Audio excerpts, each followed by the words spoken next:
Strimmer lives. Strimmer has returned to US. All hail. All hail Strimmer.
Len is very excited.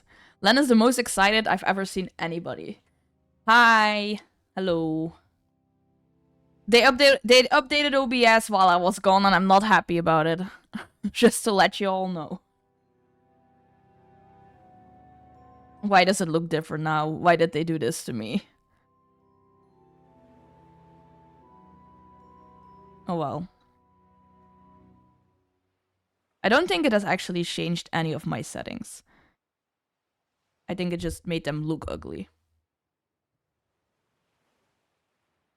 Suffering upon me, so true. Yeah, it's the OBS update. I did the OBS update. It makes everything looks ugly.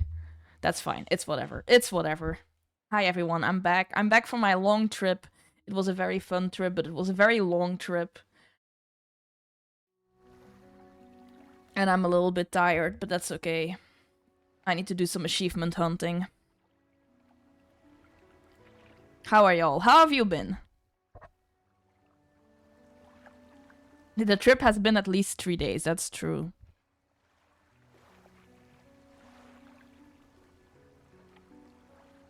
Okay, I don't have the complete all side quests. I don't have that achievement yet. Oh, I guess because of the Pale Reach, right? I forgot about that. I guess we can go do that. That's down there, right?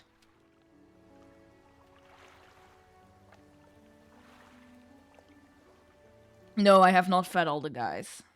Oh, I have so much stuff left to do in this game.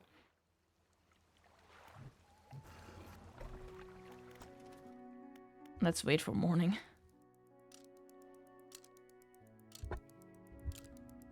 You've been terrible. Zeke has been bad. Ash has been bad. This is not good. Len has been thriving. Good for you, Len. Brownies, also good.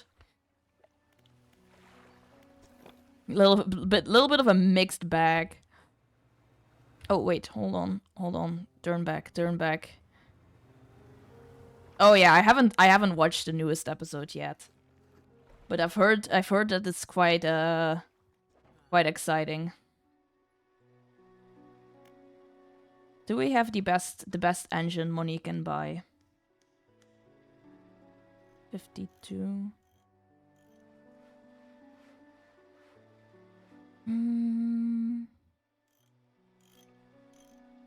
Looks like it, at least right now.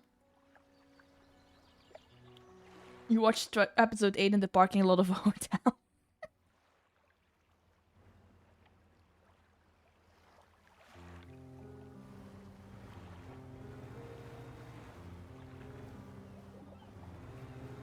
I wonder who you could be talking about, Len.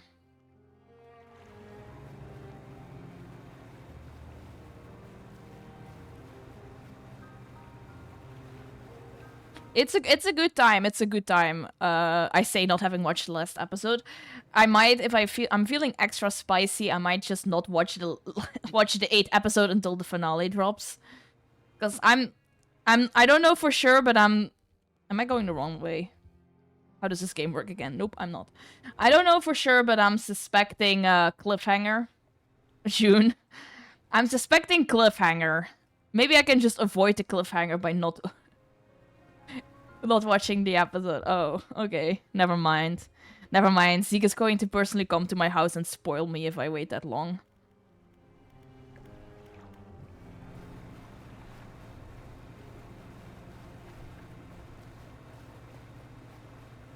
Oop.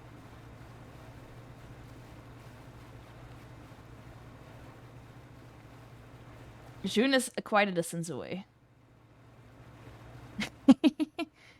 Zeke is going to make me watch the episode by sending me every frame one by one.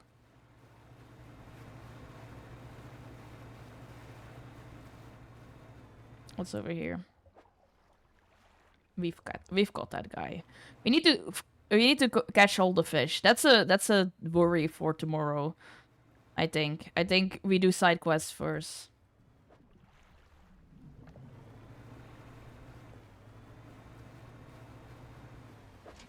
Ooh.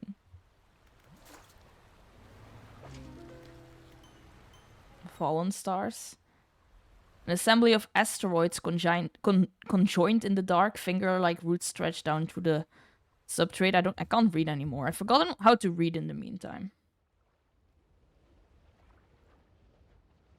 Where's the crab pot? Did I not pick that up? Nope, I didn't. Okay.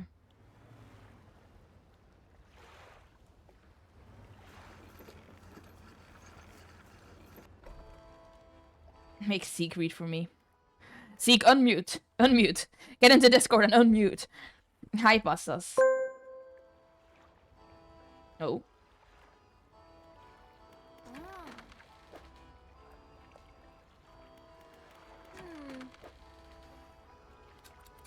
I forgot how the controls for this game work. Yippee! That soundbite never grows old. Okay. What were we doing? Nope, here we go.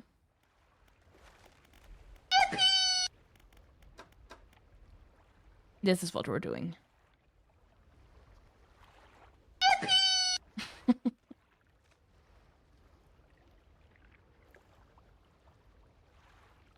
Zeke just admitted to being illiterate. Illiterate, that's the word I'm looking for. Mein Gott, Leute. That's that clip where the Yippee is from. Lives in my head rent-free. Sometimes I quote the entire thing. But I'm not gonna do it right now because my German is really, really bad. And I don't want to piss off the actual Germans who might hear me talk. Yeah, exactly, pastas. Find icebreaker pieces, okay. And just explore. Seems easy enough.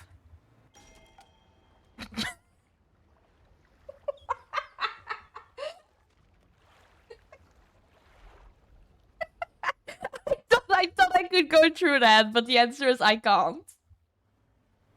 I was very confident that I was able to go through that little patch of ice, but I didn't realize it was a solid object until I was already driving into it.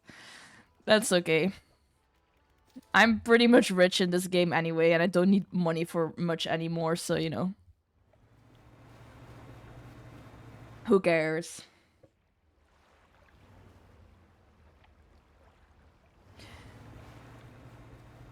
Okay, so don't go against the ice. Got it.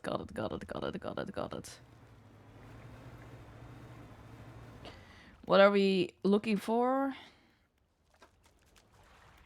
Nope, that's not what I'm looking for. Here we go. Nope. There we go.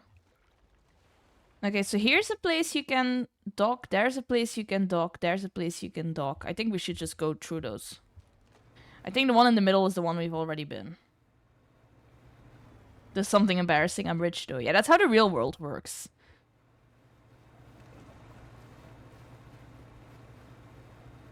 Oh, there's like the There's like a creature in here, isn't there? And we need to feed it fish so it doesn't kill us. Hold on, let me grab some fish. Well, why am I so close to this boat? There we go. There's like a fucking narwhal or something. No, why did you clip that? Oh my god. There's like a narwhal-like thing.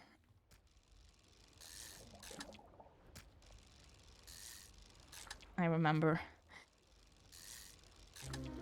Oh. Taut eye fish. He's melting. Globs of flesh drip from this fish. Its departure from the icy waters causing an instant irreversible reaction.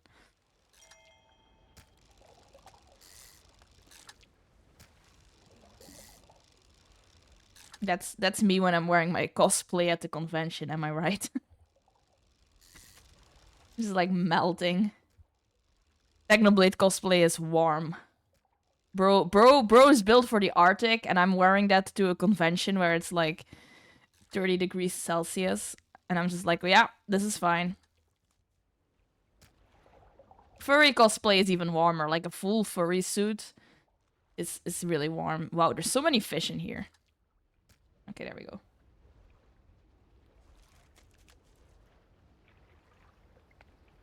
Oh, it's the middle of the night. Of course it is. Of course it is. I didn't even look at the clock. Okay. I think the thing in the middle here is it's where we went last time. Let me double check. So much fucking ice here.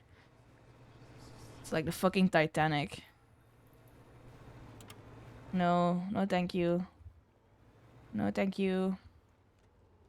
Oh, is it not over here? Nope, I went past it. That's unfortunate. I can't go through there because there's ice.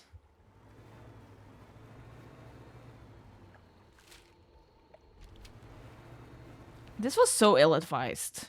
This was one of my stupidest decisions to date.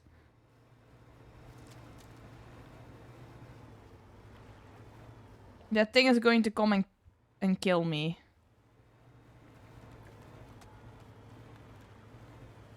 Oh, there's nothing over here either. I can't go through the ice, that's the problem. 30 degrees Celsius, that's like, I think, let me make a guess. It's like 85 Fahrenheit, am I correct? 85, 90, yeah. Okay, that sounds about right.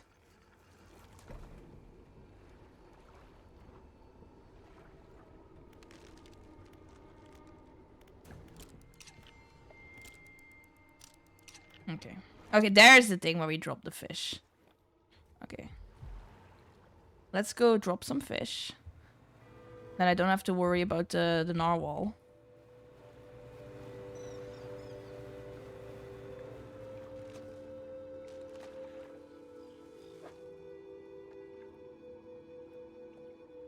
Google says 86. Damn, that was pretty... Yeah, okay, so I spent... Spoiler alert, I spent the last 16 days in the USA. That's why I was gone so long. I went on a very long, very nice trip to visit a bunch of friends and do a bunch of fun stuff in the USA. There's the creature. And I've kind of learned to read temperatures a little bit. I'm now a little bit better at I'm a little bit better at the Fahrenheit because I had to be. Because everything was in Fahrenheit. Hi, Floor, by the way. I'm not going to read your message out loud. Thank you, though. Thank you for the message. I refuse, though.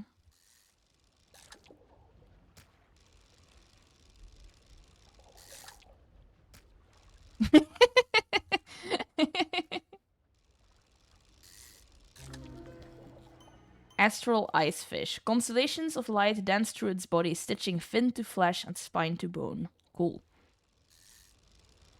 Horrifying, but cool.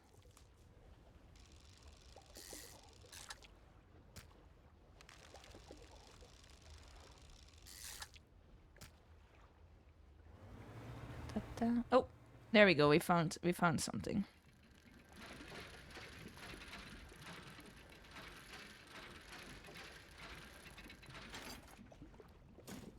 There we go. I'm doing so well. I'm doing so well. I take back everything I said. Bruh. You dock against a small platform of ice formed around a gigantic clawed hand. Oh, that is a claw. I didn't even notice. You are not the first to find this place. Remnants of a long-abandoned camp litter the ice. There's a fucking guy in ice here. Yeah, they're all dead. They're all dead. Oh, you mean you're fake? Yeah, that too. But also these people are all dead. You rummage through the small pile of equipment in the snow. Most items are stuck fast in the ice, but inside a small backpack you find an old journal. Which entry do you want to read? Captain ordered us to make camp on the ice in the center of the lagoon. After we saw these lights in the ice, everyone's got treasure on their minds. Treasure hunting isn't exactly what the expedition was commissioned for, but given the captain gets the lion's share of whatever we find, it doesn't surprise me that he's willing to bend the rules a bit. We'll start digging after the camp's done. Okay.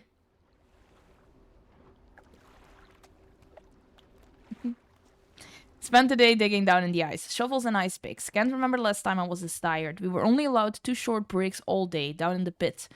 As I rested my back against the ice, I started hearing something. It was different to the sounds of the picks. They were short and sharp. This was low, a rumble from deeper down. Hi, Bug Boy. Yes, I'm back, and I'm streaming again. My first break, it was occasional, only a few minutes, but my second break, it had quickened like a heartbeat. The captain overheard me telling some others about the sound I heard in the pit. Before I knew it, I was in front of his desk. Sure, I was about to have my pay docked. To my great surprise, he seemed to know something of it already. He was keen on hearing it described, over and over. He wants me to help locate the source of it. When he pressed me on it further, I said that it did seem to be coming from the east. Tomorrow we are setting off to see if we can find it. Perhaps I shall get a bonus after this is done. Okay. An unnatural spire of ice stands above scraps of snowed-over equipment. A dark shape twists within. An anguished voice cries from deep within the ice. Help me, frozen so many years. Free me. I was gonna do a silly voice, but I instantly decided against it. I am too jet-lagged to start doing silly voices.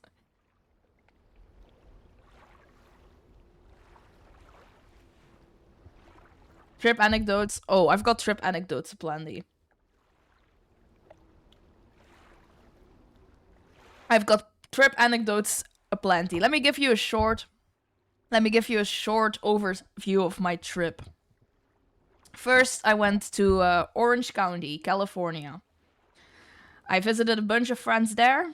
I went into LA exactly once, and that was more than enough for me because big cities are scary. I went to the San Diego Aquarium. That was fun. I went to see the Aurora movie. Aurora has a concert movie out, and it was really good. We did a bunch of other stuff, but I'm not going to recount the entire trip. We'll be here a while. Brief note version. Then, after about a week of California, me and a friend, we drove Route 66. We drove the way to Las Vegas. Las Vegas is an interesting place. It's interesting. That's the only way I can describe it. It's unique in a way that I've never experienced before. Yeah, we forgot to mention the crying during the Aurora movie. We did cry in the Aurora movie. So I went to the Aurora movie together with Aldo and Radio. So I was sitting on the left, Aldo was sitting in the middle, and Radio was sitting on the right. It's like a live recording of Aurora's concert. So it has like the entire concert is basically recorded and edited. So it's like you are at the concert that she did. She did a concert in Mexico City on the Day of the Dead. And it's just like, basically just the concert was filmed and edited. So it's kind of like being at the concert and then with a few like inserts about her and her music. And some of her music is very emotional. So you're not even allowed to make fun of me. I mean, her music is also in Sky, but yeah. I really like her music. And like at one point she was singing a song and it was very emotional. It's one of her more emotional, heart-tugging songs. And I was sitting on the left, Aldo is sitting in the middle, and Radio is sitting on the right. Aldo looks over to their right, sees that Radio is bawling, like tears down their face, bawling. Aldo turns and looks to the left, And I'm just also falling. And Aldo is sitting between us while we're just both crying. But it's really good. It's really, really good.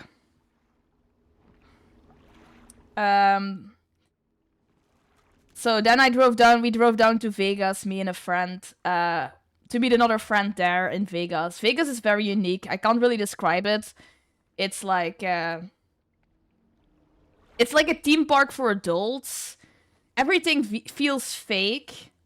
Yeah, Aldo was also crying by then. I do call my friends by their Discord text IRL as well, actually, unless they ask me not to. I just call people. I think I called them Radio and Aldo for the entire weekend trip. Vegas is okay. So sorry. Now this is becoming a yap stream. Now we're doing yapping instead of fishing. But Vegas is like a theme park for adults, and it's especially like a theme park for adults in the sense that, like, if you've ever been to Disneyland, like, everything is fake. Like, everything is themed and everything is like... It's hard to describe, I think. I think if you've ever been to Vegas, you know what I'm talking about. It feels... You know, when you're in a big city, I've been in other tourist cities before. Like, I've been to London, I've been to New York... yeah, that's my legal name, Floor. I've been to London, I've been to New York, I've been to Venice, which are very touristy, places. And you can, when you walk around there, it's like, okay, you can kind of feel that it's a touristy place. A lot of stuff around you is catered to the tourists. But at the same time, you can also tell that they're real cities. They're cities, they're touristy cities, but they're still real cities where real people live who have real jobs and that kind of vibe. If you're in Las Vegas, and I mean like the actual, like the strip area, the casino area, it doesn't feel like it's a real city. It's not a real city. It's like a waypoint for travelers that used to stop there, and it still feels like it's just a tour. It's made for tourists to visit it, which is why I compare it to like Disneyland. It's one giant casino. Every single building is just like a hotel, a casino, 20 different stores and restaurants, and 5 shows in a trench coat. Yes, exactly, Floor. Everything is just like it's so driven for tourism. People go to Vegas to spend money. Vegas was incredibly expensive. Thankfully, I saved up a lot of money and I could split money with friends and stuff, but it is extremely expensive. But it was very interesting. What also is interesting about Vegas, and you can laugh at me because I feel like maybe this is normal for people in Vegas, but I thought it was very interesting. Yeah, the corpse is here for the long ride. What I found very interesting is usually when you go to a hotel, at least like in my area, only people who are staying at the hotel are supposed to be in the hotel, obviously. You're not supposed to go into a hotel unless you're either actively staying there or visiting somebody who is staying there. The way Las Vegas works, obviously, is that every hotel is actually also a casino and a bunch of stores and a bunch of restaurants and a bunch of theaters where they do shows. And they need people who are not staying at the hotel, obviously, to also come to their restaurants and shows. So you stay on one hotel on the strip. Yay, thanks, Aldo. But you're also going to be visiting those other places. So the key cards that you use to open your hotel door, they usually also open or like activate the elevator so that only people who are staying in the hotel can actually get up to where the rooms are, because obviously they wouldn't want everybody to just be able to get near the guest rooms. Those are still like guest only. And sometimes there's like a pool that's only for the guests. But like the rest, yeah. The stairs usually have a door that you need a key card to activate. But like the hotels are a tourist attraction on their own, and the hotels have the theaters and the restaurants and the store and the casino floor and stuff in them. So they're supposed to We went through all the hotels. We went into the Bellagio, we went into New York, New York, we went into the Venetian, the Flamingo, like all the famous hotels. And the hotels themselves are gorgeous. They're themed. They're very, very nice to look at in a very special way. But it feels like uncanny that you're just supposed to walk in there. There was a casino floor. I didn't gamble a lot because I didn't want to lose all my money. Yeah, they want you to do that. They want you to go in. I made $10 into 55 cents, and I made $20 into 50 cents, and then I stopped gambling. Bellagio, I don't know how you pronounce it. I played the slot machines because I didn't want to interact with other people, so I didn't want to touch the blackjack table or the poker table or the roulette table. I just played the slot machines. I played it twice and I lost money both times. So it wasn't my best. You know what also? Okay, so oh, I said it right that time. Good. You also want to know what's very interesting to me? So I don't know why I keep telling this. I've told this to everybody who I told the trip, like who I spoke to about the trip. One of my favorite things about the casinos, because I did not expect it, but it makes perfect sense, is they all had like this one room, right? And this is a room with a huge ass wall, and the huge ass wall has, I'm not kidding, it has like 30 TVs against it. It's like one big wall with 30 TVs. And all the TVs are playing a different sports game, live sports game that's going on somewhere in America. So that people can sit in the room and bet on the matches. Yes, sports betting. I know sports betting exists, but you know, when I think about Vegas, I don't think about sports betting. So it was really interesting to see. Your landlord has it in his living room. That's wild. I know sports betting like is a thing, obviously. But I guess I don't relate it to Vegas. So you have this like very nice room and there's couches and little tables. You can sit and you can order a drink at the bar and you can just like be watching these 30 sports matches and losing your money. Basketball, baseball, American football, just all going on at the same time. It was crazy. Just really weird. But in an interesting way. There was somebody asked a different question that I wanted to respond to.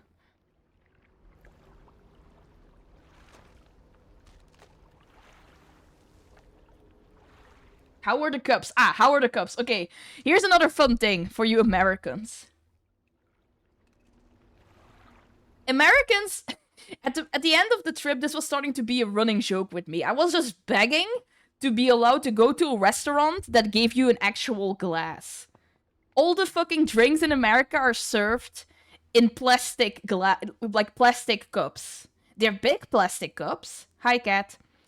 They're big plastic cups. American portions are huge. You get big drinks and big plates. But what always entertains me is like at least where I'm from, we usually use the plastic cups either for like toddlers who you think are going to drop their glass, or like at the pool. At pools or at beach clubs, we use plastic cups because obviously if you accidentally break a glass and there's glass on the floor where people are running around barefooted, that's not ideal. But in America, plastic cups are the norm and you only get a glass in a very fancy restaurant. And it was really weird. Like, I at the end, I was just like, please bring me to a restaurant that uses glass because it feels so uncanny to me. Zimba. I love that. Yeah, so I went to Vegas. I did all the Vegas things. Lost money. Went to the hotels. What else is like Vegas thing? Apparently, renting a fancy car is a very Vegas thing. I did not do that, but I kept getting ads. They were like, hey, you're in Vegas. Wanna rent a fancy race car and drive it around the strip? And I was like, no, I don't want to do that. But I saw a bunch of those cars, so it must be popular. I did watch 30 TVs at once, very briefly.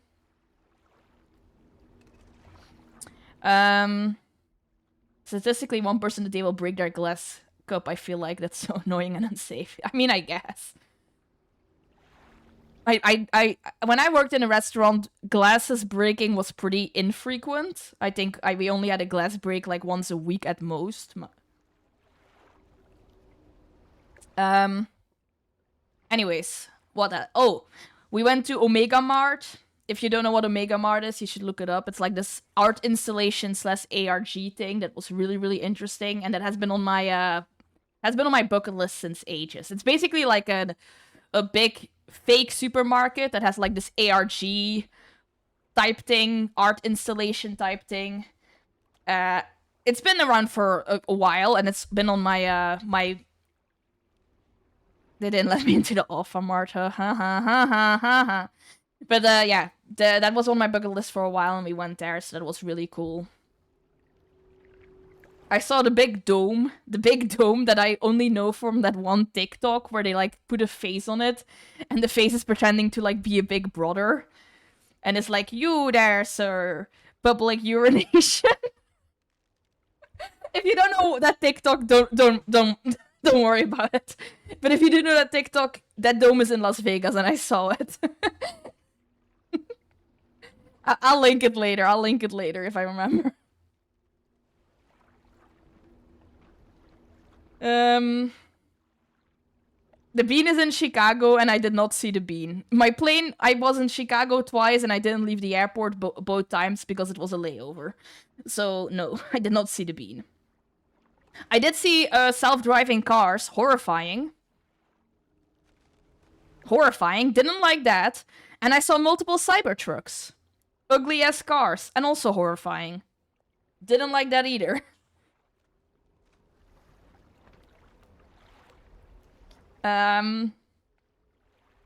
Went to a bunch of fast food places. Went to a bunch of local places like to eat. So we could put that... Put that off the bucket list. I went to my Waffle House for the first time. Waffle House was really delicious, actually. What else? Oh yeah, so and for the last leg of my trip, I went to Chattanooga in Tennessee, which was my first time being in a like a more it wasn't my first time being in a rural area, and also Chattanooga is probably not really rural, but it was like my first time being in a red state, a southern state. So it's like this. You spell it like this. It's in Tennessee, around the border of Georgia. It's Chattanooga is a Native American word for something water, because there's like a river there. It used to be Native American settlement. Before, you know what happened. We all know what happened. And yeah, it's a southern state, so that was interesting. The vibe felt different. It was a little bit more I don't want to offend anybody by saying it felt more Republican, but it did feel more Republican. Rancid? No, the vibes weren't rancid. Overall, I really liked it. It was very pretty. It was a very gorgeous, like, after spending several weeks, like, in the desert, basically, because Las Vegas is in the desert, and California was also, like, scorching hot. There were palm trees and stuff. It was really nice to be in more, like, a mountainy area. It was very nature forward. The river was beautiful.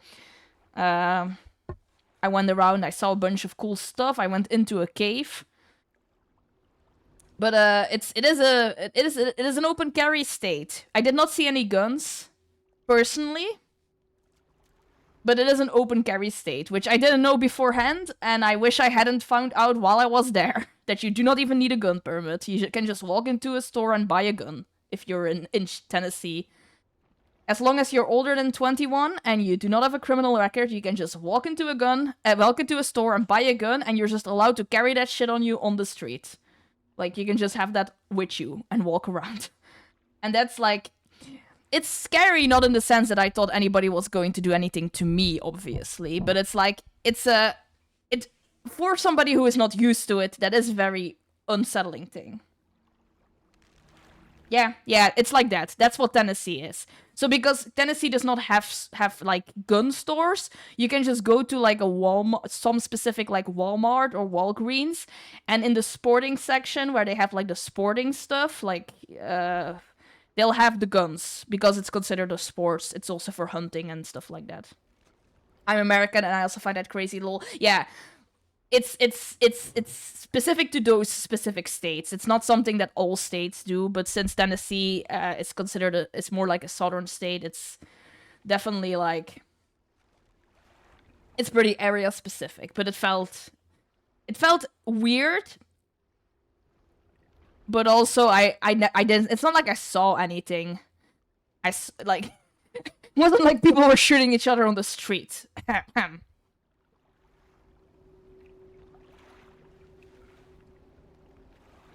Oh yeah, you can buy a hunting rifle in Belgium.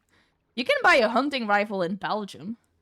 But you need to have a permit and you're not allowed to just carry it around and stuff like that. Well, like in this case, it's like if you are 21 years or older and you do not have a criminal record, you can just buy a gun. And if you're 18, like if you're younger than 21 but you're 18 or up and you are part of the military, you can also just buy a gun. Like if you're part of the military, you get to buy it 3 years sooner. But yeah, I did have a lovely time in Chattanooga. I'm making it sound terrible. No, I had a lovely time. I did a lot of more naturey stuff, which was very nice because, you know, Las Vegas was interesting, but you kind of like you get really burned out on the screens and the bright lights and the loud noises and the like constant touristy city that never sleeps vibes. So it was very nice to go to a more naturey place and do a little bit of hiking. And I hung out with my good friend Len Benjamin, author of Amazing Technoblade Fix. And then I flew home. And I arrived home at 7 a.m. Belgian time after not having slept in the plane at all. And I was so sleepy. And now I'm still jet lagged. I got to drive home with the train, ride home with the train, exactly. And now I'm so jet lagged. There's probably more that happened in America that I'm just forgetting right now, but those are the important bits. Please break the ice. I don't know what. I didn't give him a voice. I don't know if I gave him a voice. No, I didn't drove the train. I was on the train. Hey, America could do with some trains. America should get some trains because your guys' reliance on cars. I know I don't need to tell this to any Americans in the chat. They already know. But your reliance on cars is kind of unfortunate. Get some train tracks. And you know what's the wildest things to me? America's built on train tracks. They kept being like, yeah, they kept being like America's built on trains. Like trains were such a huge part of American history. And then the fucking car was invented and everybody was just like, yeah, okay, no more trains. Pack all that shit up. We've got big trucks now. Yeah, although I don't know. I need America to have a better train network because that would be nice. That would be very nice for me who wants to visit different places in America.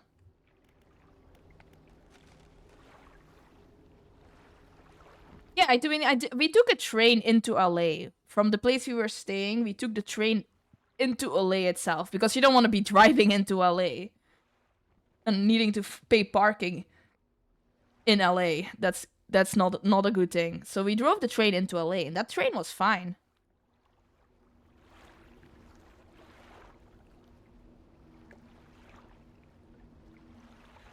But overall, you can really tell that America's built for cars. The way everything is laid out.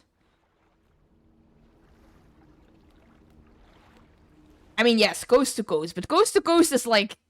That's a big trip. I wouldn't really recommend doing that by train anyway, unless like if you're road tripping, I guess, if you're stopping several times, or I don't know, if you maybe a sleeper train where you can sleep on the train or something. But at least some interstate trains, some more interstate trains would be nice. Come on, guys, get on that.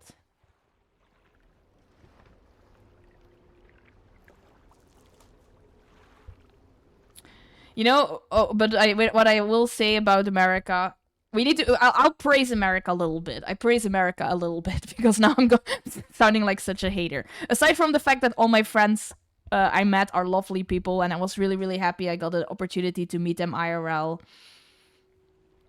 There are some things about America which I do love. Food, as I said, the portions on food are pretty damn big, which is nice. Which is nice if you like eating, like I do. Also, the drinks are really big. Also, hear me out. Hear me out. I need Belgium to... I need Belgium to get on this. If you go to America, if you go to any type of restaurant, or like 90% of restaurants in America, you just get free water. With ice. Like a really nice ice water. In Belgium, if you order water in a restaurant, you're paying for that shit. They don't give you anything for free in Belgium. Yeah, leftovers. If you go to a restaurant in America and you just get water, you will not be paying for that. In Belgium, you're paying for it. If you order water, you're getting bottled water. If you ask for water, for tap water, they might not give it to you, and if they do, they'll still find a way to charge you for it. Honestly, water in general. So, like, I was impressed by how many, like, public drinking fountains America has. And, like, places to refill water bottles. Yeah, in Belgium, I don't think they're legally allowed to give you tap water in lots of places. Which is silly, because it's not because of... Yeah, it's not because of hygiene.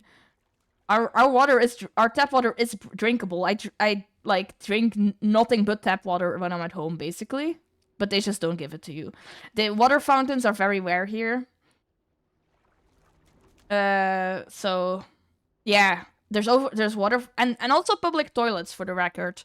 Public toilets, depending on where you are in Europe, can be a bit hit and miss. And very often, you have to pay for them. It's just like 50 cents or whatever, or a quarter. But, there's barely any public toilets in Belgium, as far as I know. Like... Well, in America, I found there were public toilets everywhere, and they were all free, and they were decently clean. I didn't have any terrible run-ins. Even though, okay, now I'm back on my hater arc, but can we talk about American toilets for a hot second? Can you make the cubicles any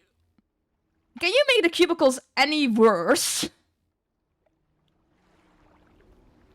The public toilet situation is better, but the toilets themselves are terrible. Like... The gap between the bottom of... Okay, so I am spoiled. I'm very spoiled. Because in Belgium, very often, your like, cubicle is like a room. A proper room.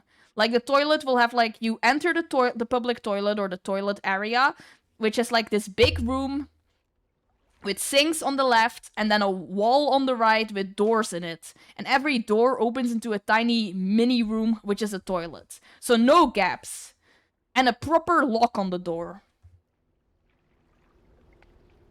While in America, it's just like a cubicle. The gap between the floor and the door is so huge. The gap between the cubicles are so huge. There's like a gap at the top. There's even like... The locks are like these little fucking like sliding things, which always leave a little gap. I felt very exposed. I mean, I guess they're free and they're clean, so I shouldn't be complaining. But I felt like I was flashing people on accident. I felt like everybody was going to see my bare ass every single time I went to a toilet. And the locks are so small and finicky that I feel scared. I'm so scared. They are clean. The ones I went to were relatively clean. Some a bit more than others, but... I'm not saying people are looking. It feels weird. I felt exposed. Our public toilets are somehow always covered in piss. Okay, that's a... Bastas, I forgot where you live, but that might be more of a you problem because I don't think I've ever encountered that. But what public toilets in Belgium can be a little hit or miss, but I don't think I've actually ever went to one that like was covered in pee.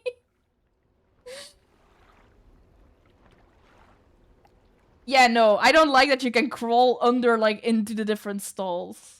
I always, in horror games, sometimes you have to hide in the toilet stall, and then the monster starts like opening the stalls one by one, and you have to crawl under to escape. The fact that that's like realistic in American standards, I don't like that. I don't like that. Anyways, praise for America. Okay, so this is more of a backhanded compliment that I've also repeated a few times. And every time I repeat it, I feel a little bad. Because I realize that this is kind of a backhanded compliment. Servers in America are really, really nice. And like the like hotel staff and especially servers in restaurants. The reason I call this a backhanded compliment is because I am very aware that they are nice because America doesn't fucking pay their service staff, and these people need to make tips to pay their fucking rent, and that's atrocious. It's atrocious that they need to really play up the niceness and the personalized service and stuff. Because, like, the fact that I know that they have to do that to survive makes it a bit sad, but the niceness is very nice. Your servers are very kind, they check in on you, they're very attentive, a lot of them have a good sense of humor, they tell you their name, they come to your table, they're like, hi, my name is Carla, and I'll be taking care of you tonight. I think that's nice. Sorry, I know that's stupid, but I think that's nice. That sounds horrible. I thought it was nice. They were very nice, you could just kind of like... Yeah, maybe strict policy. Like, European servers or Belgium servers are like way more standoffish. I know a lot of Europeans like it that way because I once told my friend like in America servers will like come to you mid-meal and check in and be like, is everything still cool? Like, how are you enjoying the food? I think that's a very good example for something that a lot of Europeans would consider rude. In Europe, it's like once a server has brought you your food and you're eating your food with like your friends or whoever you're eating with, like some Europeans consider it rude. They'd just be like, now I got my food, I'm sitting with my friends, I'm chatting with my friends, I want to eat and chat with my friends, and the server shouldn't be like bothering, quote unquote, bothering us until I'm asking for the bill. Yeah, I feel like it kind of depends on place to place, right? I feel like this is definitely something that like is subjective between people. I know there's Americans who also don't like the like pushiness, quote unquote, again, of server staff, and I know some Europeans who think it's nice, like me. I also know some Europeans who would probably think like the serving staff in America is like trying too hard or coming across maybe almost insincere because they are trying so hard to like be nice. So it's probably very, very subjective. But I personally, I thought the staffs in all the server staff was always really, really nice. Except our big plastic cups and portion size. Yeah, the plastic cups were an adjustment, but you guys popped off with the portion sizes. That is, you definitely popped off with that. And the free refills. If you order like a lemonade or something in America, you're getting a free refill very often. A typical thing here in Belgium is after you have your food, they will not bring you the bill until you move to pay. Yeah, that's true. Or you have to signal them down. While in America, they will kind of try and gouge. If you're stopped eating, they will just bring it to you. I didn't eat everything. I left my plate. I left my plate like half full, or we took the leftovers with us, and then we put it in the hotel. Oh, that's another thing. America hotel rooms almost always have fridges. In Europe, you don't really have a lot of fridges in hotel rooms often, or like a mini fridge, but like American hotel rooms have like microwaves and mini fridges very often. So you just take the leftovers out of the restaurant and you can have them in your hotel room. Oh, not the ones I'm going to. Don't a lot of Europeans think that Americans are being insincere just in general when they're being kind, not just a service? I don't know. I don't know if that's true. That's possible. I definitely think the way servers and service industry acts like can come across as insincere to some people. Maybe Europeans are just kind of like doing the bare minimum because they hate their jobs and they just don't expect people to like their jobs. I don't know. I don't know. I think that probably depends on the people. Yeah, no. Okay, so Floor, in that case, those are just dicks. I have to be. There are definitely people who clown on Americans for that, but I think those are like a minority, a vocal minority, and they're kind of assholes. Because I've never heard of people doing that, but I imagine there are. It wouldn't surprise me. But also, like, if you go to a place and they don't say hi, how are you in Dutch or like in Belgian, then you would also think they're being rude.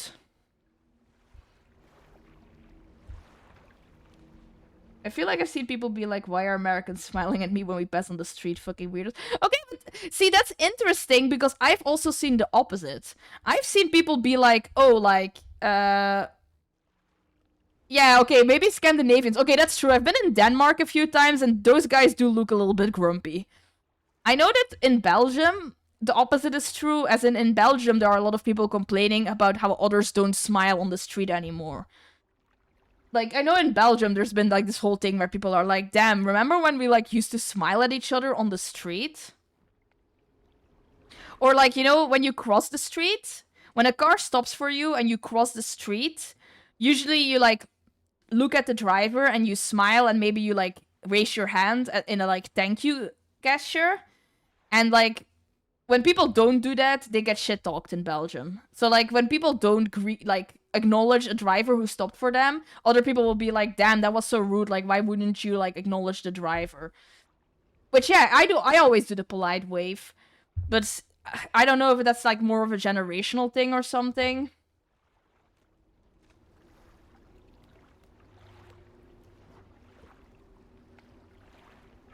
Dutch. I'm on the Dutch side. We don't talk about the French side of Belgium. Those people are scary.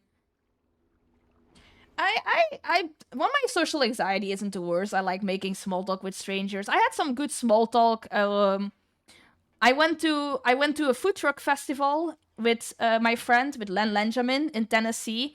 And when you entered the food truck festival, they were like, okay, so show your ID and you will get like a wristband that shows if you are 21 and older or not, like if you're under 21, so that like they know that they are legally allowed to serve you alcohol, even if you aren't planning to buy alcohol, which we weren't. They were just like, we just have these two colored wristbands that's just so people know if you are 21 or older or not, so that if you do buy alcohol at the food trucks, they don't have to card you. So we were standing in line. Len went first. They carded Len. She's 21 or older. She's older than me, actually. And they gave her the wristband. And then it was my turn. So I came up and I showed them my ID card. It was a very, very nice young lady. I showed them my ID card. And she was like, oh, I've never seen one of like these before. Because it was my Belgian ID. And we laughed, and I was like, oh yeah, it's Belgian. Yeah, she was a bit younger than me. She looked like very early 20s. I was like, oh yeah, it's because it's Belgian. My date of birth is right here. And I showed her where she could find the date of birth so she could give me the wristband. And she was like, oh, Belgium, you guys have some really great waffles. And I was like, hell yeah, we do. And chocolate too. And she was like, and chocolate too. I spent like a month in Belgium a while ago. I was like, oh? She was like, yeah, I visited Bruges and I visited Brussels. And it was really nice. And we had like a little bit of small talk. So that was usually I'm pretty anxious about talking to strangers, but she was cute. She was cool. Also, yes, every Belgian stereotype is real. Actually, this is funny because the other interaction about me being a Belgian also happened in Tennessee. I think in Vegas they are obviously super used to tourists, and I'm definitely not the only Belgian who's walking around there. No, I did not bring up our piss statue, Floor. Thanks for asking. We do have 2 types of Belgian waffles. The other instance of me being like called out for being a tourist also happened in Tennessee, and I'm assuming that's because like in Vegas they're so used to tourists. There's definitely other Belgians in Vegas while I was there, so it's like it's nothing new, right?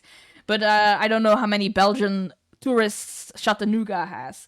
So I also went to like a burger place, and we ordered our food, and then we sat down and we talked, and the server came by a few times to bring our drinks and talk to us. And then the server came back. 2 of your coworkers were in Vegas too. There you go. Then the server came back to bring us the actual food, and she put it down on the table. And then she kind of like went as if she was gonna walk away, but she hesitated, and she turned back, and she was like, I'm so sorry, I have to ask, like, where is your accent from? Because she could obviously hear from the way I spoke English that I had an accent, but I guess she couldn't place it, which makes sense. Because I don't even know what my fucking accent sounds like. I don't know if somebody could place it as like Belgian specifically or like whatever. She was like, "What your accent? Like, where are you from?" And I was like, "Oh, I'm from Belgium, like in Europe. I'm just like visiting my friend." And then she was like, "Oh, it's like I really like it. It's a very cute accent." And I was like, "Oh." I didn't tell her this, but I was like, "Oh, you just single-handedly solved my entire complex," because I do. I talked before on stream about how one of the reasons I didn't stream for the longest time, despite being interested in streaming for literal years, is because I'm very yeah, I know, Aldo, but you're my friend, so it's different than when a stranger does it. It's different when friends do it. You guys like me regardless of my accent. This woman didn't know me. I've been interested in streaming since years and years and years, and I never did it because I was, or I still am, insecure about my voice and my accent, and like my ability to speak English in an understandable way. I always feel like I don't have a pretty ugly voice, and I'm scared that my accent will make me incomprehensible, and I'm scared of messing up the English language. But the fact that she just like called it cute out of nowhere was really nice for me. You mean everything to me. You mean everything to me, but you're also my friends. Your English is better than most English speakers literally ever comes up. I mean, I don't know about that, but I do appreciate it. I appreciate it when you guys say it. It's very nice when you guys say it, but it's still, you're my friends, you know? It would be kind of a dick move if you guys were mean to me. But yeah. What else can I say about America? I just thought of something, but it came in my head and then it went away. Oh, what was I thinking about?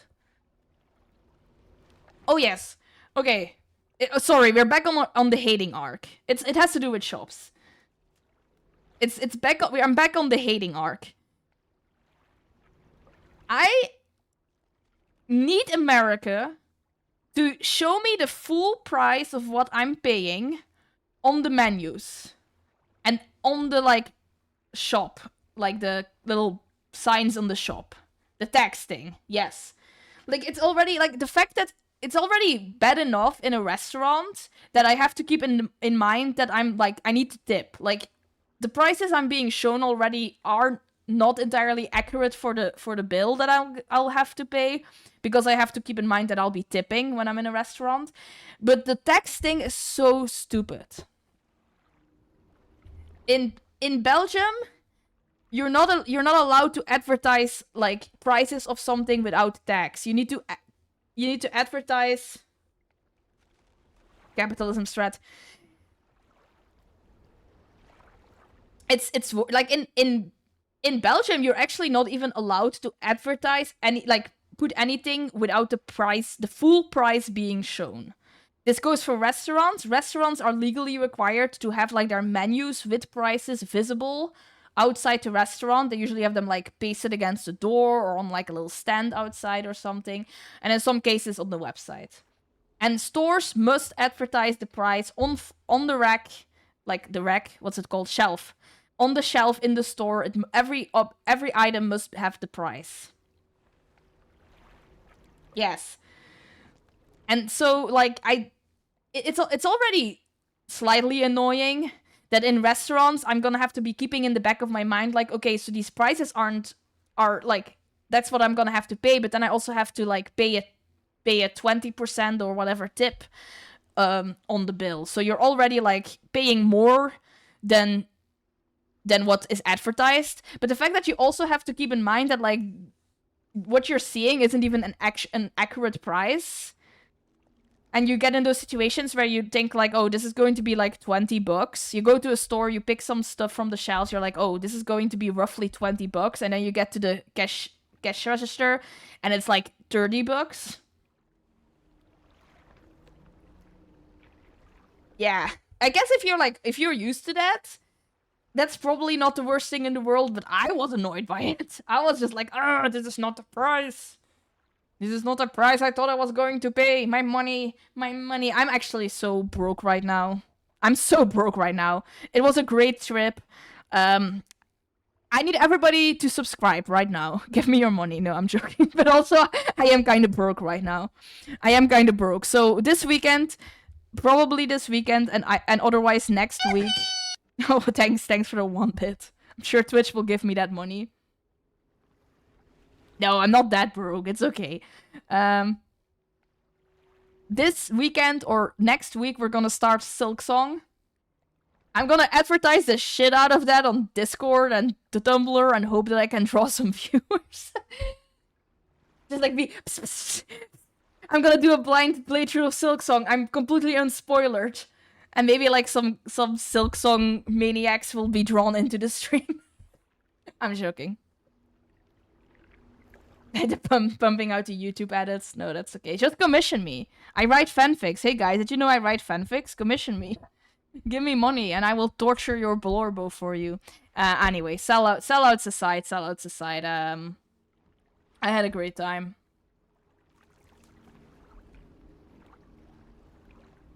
I can't even write the fic you want. Yeah, is it a fandom I'm not in?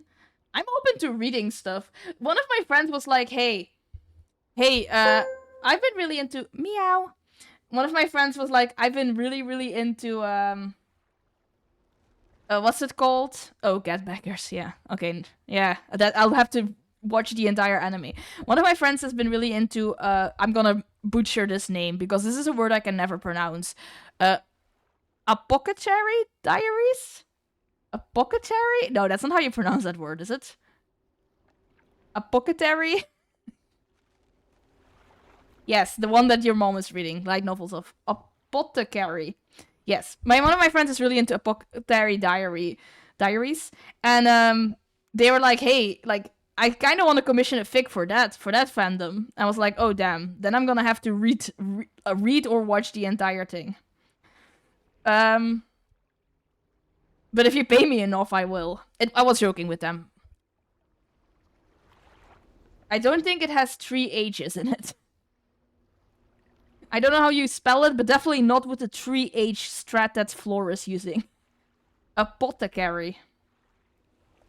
Apothecary.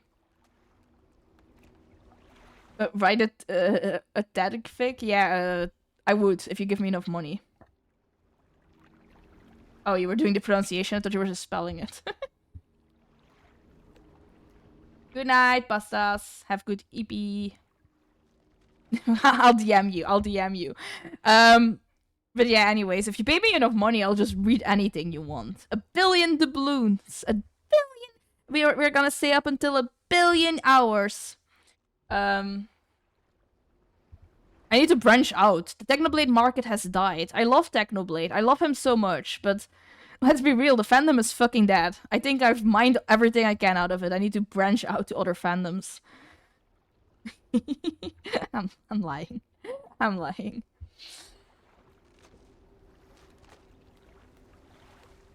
I have not seen episode 8 yet. Keep those spoilers to yourself. Keep those spoilers to yourself. I have not watched episode 8. I repeat, I have not watched episode 8. Do not spoil me. I'll watch it. I'll watch it like very, very soon. I'll watch it this week. But if you spoil me before I get to watch it, I'm gonna cry. Uh-oh. Uh-oh. We have diverging opinions on episode 8.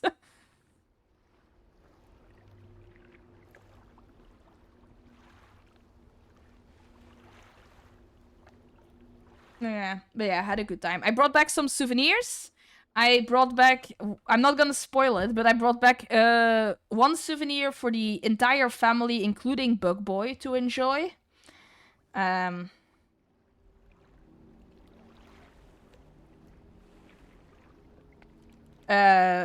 entire family is going to enjoy that. It's a little treat. And then this is very funny, actually. I didn't buy a separate souvenir for Bug Boy, but somebody else did. One of my friends who I visited in America and who knows Bug Boy from Twitch fame.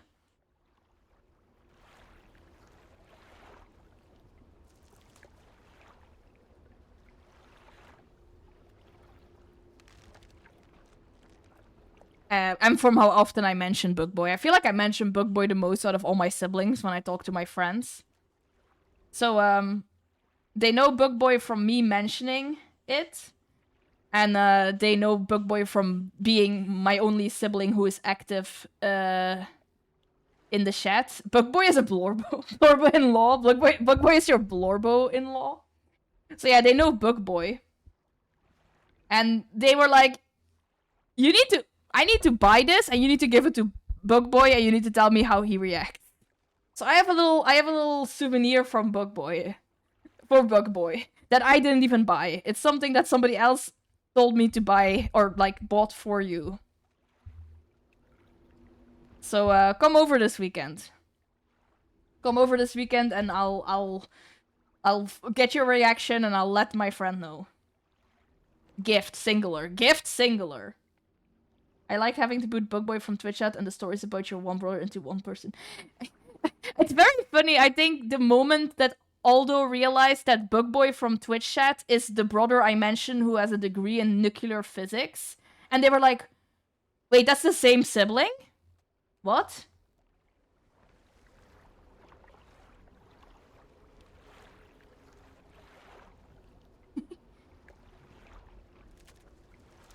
Yeah, sorry, my bad. Bug Boy only has a degree in yapping. Bug Boy got all the brains. Bug Boy is the smart sibling. Sorry, this doesn't count as doxing you, I hope. But Bug Boy is the smart sibling from out of our family. Bro is going to get his doctorate one day, I'm sure. Yeah, not smart, one brain cell.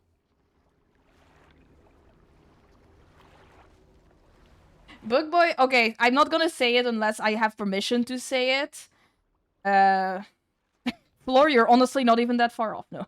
I won't say it unless Bug Boy gives me permission to say it, but I personally think Bug Boy has the funniest job in the world. It's such a mundane job, but at the same time, it's so Bug Boy coded.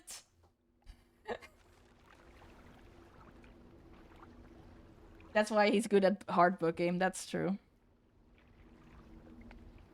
That's true. You can say whatever you want, Bessie, as long as you don't dox my full name and employer name or something. Okay, I'm not gonna dox your employer name, but so like I said, Bug Boy has a degree in nuclear physics, and that's nuclear physics is okay. So I might be explaining this wrong, so he can correct me if he wants. But nuclear physics is also what you use to do like radiology and medical imagery, like CT scans and those kind of things.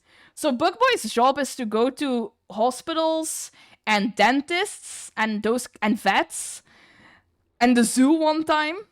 Every place that has like a medical imaging machine that uses like radiology. And then he has to go there and see if they're like if everything is up to code and if they're not accidentally nuking people. I mean, he does other stuff as well, but I don't know. Something about that job is just so entertaining to me. It's like you never think before he had that job, you never stopped to think that there is somebody who has to do that. There is somebody who has to be responsible for making sure that nobody is getting nuked on accident by the CT scanner. You know what I mean? You have to be somebody who is responsible for making sure we are not nuking people on accident. And that person is Bug Boy, I guess. One time he went to the zoo and he had to make sure they weren't accidentally frying the penguins with the X-ray machine. Like, it's such it is a cool job. I think it is a cool job. It's such a funny job and it's so Bug Boy coded. Like, I think if you know Bug Boy's job and you've seen him talk in my Twitch chat, then you know everything there is to know about him as a person. You did get free admission to the zoo after. Bro, why are they letting you go to the zoo on the clock? Get back behind your desk and file a report or something. Get that man out of there. Why did they let you go to the zoo for free? It's fucked up. I never get to go to the zoo for free. But yeah, it's such an interesting job that, like, I don't know. Something about I'm probably like selling it much higher than most people would consider it, but I am a fan of jobs that are like jobs that you don't think of. Like, if you ask a kid what do you want to be when you grow up, they would never mention that because it's not a job that exists in the consciousness of the average person, if that makes sense. I think even the average adult does not really stop to consider that that's a job that somebody is doing in this world. But then you realize that it is a job that somebody is doing, and it's just so entertaining. And it's being done by, like, the anime Hollow Knight nerd who watches streamers in his free time. Did you not go in there to check it out? They probably did it to bribe me from not making them fix their shit. I accepted it and still made them do all the required actions. Checkmate. I went into the Penguin X-ray and then I went to watch the bandas. I don't know. And you play Silk Song on company time. No, you mainly play Mugenics on company time, I think, because I see you on stream constantly when you're working from home. When Bug Boy is working from home, bro is very active on Steam. I think there's plenty of people getting nuked because this man is not getting his job done. Anyways, I think that's all the stories I have from the top of my head, but I'll probably remember some stuff. What's this guy's deal? Should we play this game or should we just stop? No. Please break the ice. Who are you? I am the boatswain. Speaking of jobs that are just silly. What the fuck is a boatswain? Somebody look up what a boatswain is. The expedition, the terror. Please break the ice. What happened? The figure contorts through painful shapes. We saw lights, dancing in ice, dug deep, didn't know. I heard it. Oh yeah, they uncovered something in this ice. A bosun? Okay, that makes sense. I need a job where you just, like, check the harness of mirrors in the Carnival Funhouse for $10 billion. Is that a... I don't think that's a real job. I think you just made that up. A boatswain, formerly a dialectically also boatswain, is the most senior rate of the deck department and is responsible for the components of a ship's hull. Okay.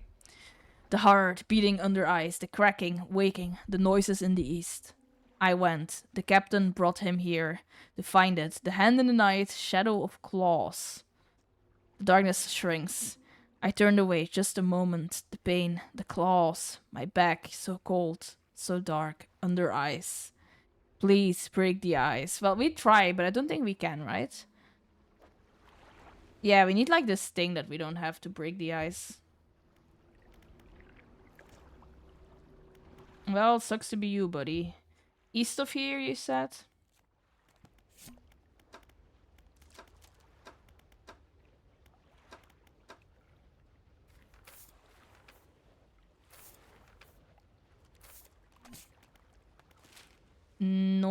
northeast.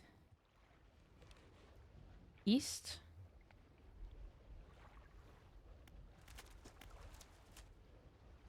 There's also something down here. And something down there.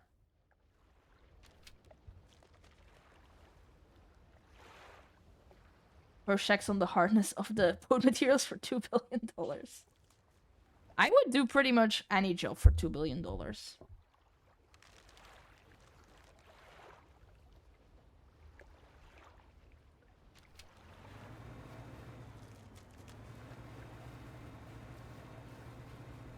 At the risk of sounding like I would do some pretty fucked up shit, I feel like there's a lot of things I would do for $2,000.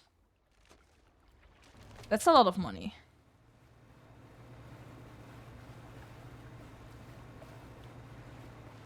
There's so much ice here. I can't go there. I need to build the ice thing. I forgot about that. Gosh darn it.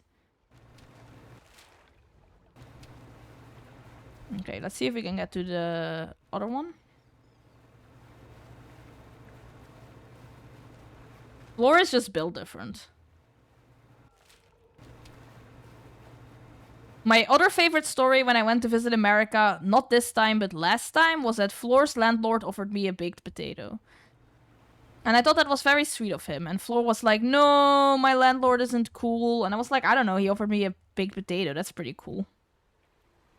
I did not accept, because Floor said that I shouldn't, but I wanted to. Also, Floor had already given me like a bunch of brownies and the largest cup of milk that I've ever seen in my life. So I didn't really have room for a baked potato. But I thought it was nice of him. No, a baked potato, not a big potato. A baked potato. He was like just cooking them up with his friends, I guess, and he was just like, hey, you want one? A baked potato.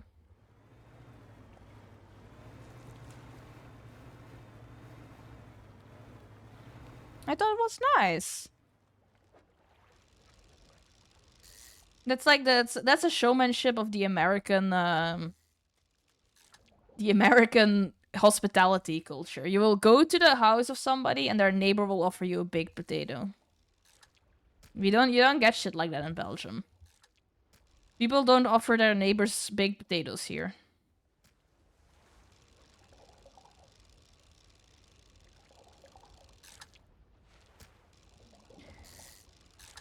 Boop. My phone died in the middle of the potato story. I just told them about the time your neighbor offered me a baked potato, and I think that was very nice of him. Oh no. Oh no. Somebody tell Floor that what I was talking about. They'll never know now. There's another dude in the ice. How many dudes in the ice are there around here? This is getting kind of ridiculous. Another makeshift... Oh, that's different. Is that a second hand? Another makeshift camp constructed in the shadow of a frozen clawed hand. Someone was seeking these out. There are very few pieces that still remain. Whoever made camp here was poorly prepared. Inside a small bag, you find a leather-bound journal. I was talking about the time that your neighbor offered me a baked potato and how nice that was of him. You know this story because you were there. The men spent the whole day digging. They passed up chunks of ice, some as brilliant as crystals, others of a deepest blue more beautiful than sapphires, but none held the glow we had seen in the night. However, I did note a disturbance in the ice to the west. It began as a periodic distant rumble. As the men dug deeper, the pulsing quickened, strengthening until I could see the ice shifting on the surface. I shall have to inform the captain. It may well be that narwhal creature we saw earlier, though this did seem much larger. As I write this, I can already feel my eyes closing. It will have to wait until the morning. Also, the potato guy wasn't my landlord. I said he was your neighbor. Oh, fair enough. Also, the potato guy wasn't my landlord. He was my landlord's roommate who got kicked out for running around screaming and throwing things because he thought people stole from him. Well, he did offer me a potato, so when I met him, he was pretty nice. I'm sorry that he sucked afterwards, but he was nice to me. This morning, the captain appeared out of the fog, rowing alone. Apparently, the boat's vane remains at camp in the east, waiting for nightfall. They were unsuccessful in their search, but it does make sense that the light would be more visible at night. Tomorrow, we are to journey together to the west, towards the shifting ice that I reported. We are alone on a small island of ice. After hours of rowing through narrow channels, it rose through the fog, a gargantuan, monstrous claw, reaching from the deep. Whatever creature it once belonged to must be long dead. As the claw is frozen solid, I wanted to turn back immediately, but the captain insisted we investigate. He is on edge, his head turning this way and that, listening for the slightest sound. He is convinced something will happen after dark. As the last light from the cold sun fades, I have the sense that it will be a long night. Okay. I knew the side of him that offered me a baked potato. And that's the only side I ever knew of him, which means him pretty okay in my book. Also, we found all the journals. Well done, us. An unnatural spire of ice stands above scraps of snowed-over equipment, dark-shaped twist within. A voice calls out, distant and distorted. Trapped forever, this prison, get me out. He's gonna ask me to... Yeah, I don't have the thing you need, dude. Who are you? The navigator. Find safe passage, shard the ice. It came from beyond. Break it, somehow. Free me. What happened? The digging, the cracked ice like a web, awoke, the ice heart. I told him, whispers in the west. Took the boatswain, east, returned alone. The dark figure shudders, sending vibrations through the ice. The next day, rode here. The captain saw the claws, gripped my soul. He insisted, made camp, shadow of the beast. Waiting for the stars in the night, I saw his shape. Suddenly, swallowed by the cold, in the dark. He left me. Break it somehow, free me. I can't, I wish I could, dude, but like, I don't know what to do about you. I don't know if I should free these people either. They seem kinda, cursed. Like, literally, in the literal sense of the word. Also, that means that I don't need this. I was wrong about this marker. I need to go down here. These people seem as if they are incredibly cursed. So, you know, there's that. We could just leave them there.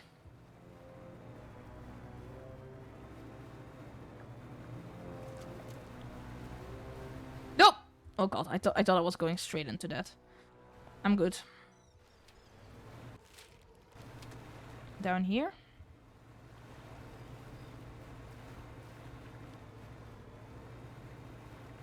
No, I don't think I can go down here.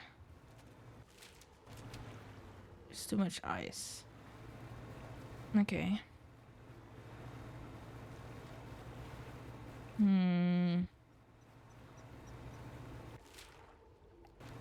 Maybe I can approach it from down below?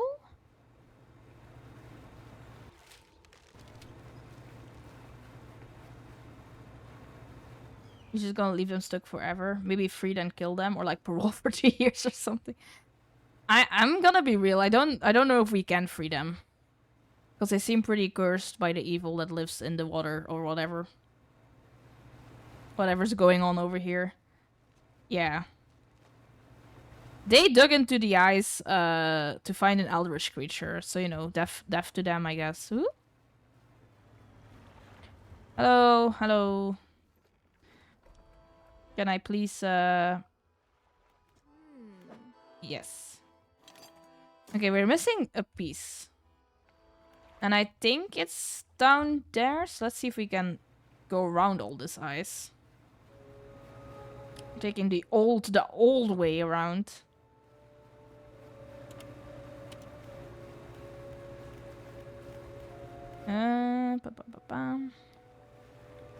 I can troll for some fish.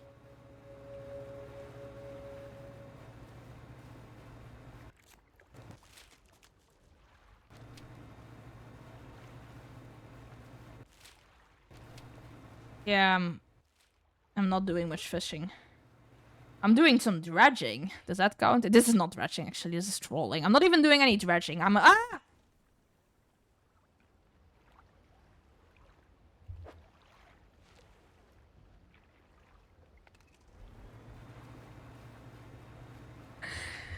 You're distracting me. This is Floor's fault. Floor was distracting me by calling me out for not dredging enough. This is fucked up. This is so fucked up. This wouldn't have happened if Floor wasn't making fun of my fishing skill.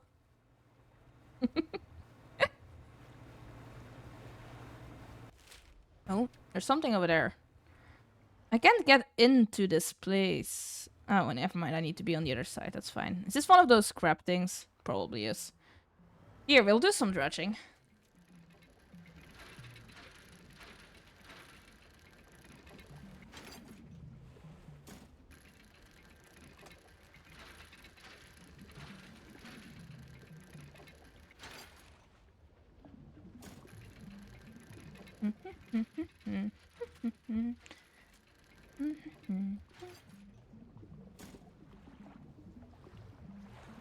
You drove into the only thing in the ocean. Yeah, because you were distracting me. Nope, that's a crab. I knew it. I fucking knew it was gonna be one of those assholes.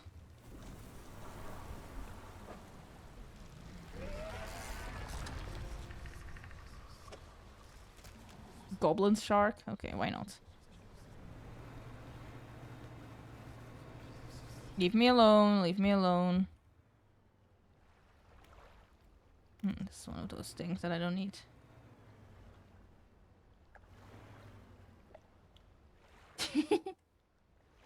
No, you're standing around sexy is encouraged. It was the calling me out on not fishing enough that that almost killed me.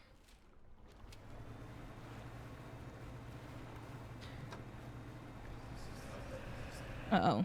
Leave me alone, leave me alone. Leave me alone, leave me alone. I'm just a little guy, leave me alone.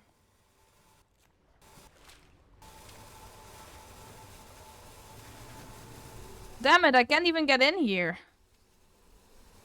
How do I get over there then?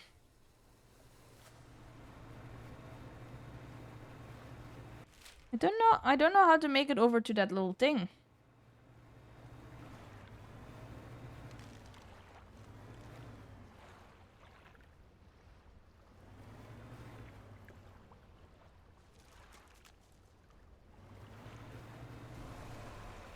Oh god. Oh god. Oh god! Why is there a huge fish here? What's happening right now? Guys, I don't like this. I don't like this game anymore. It's scaring me.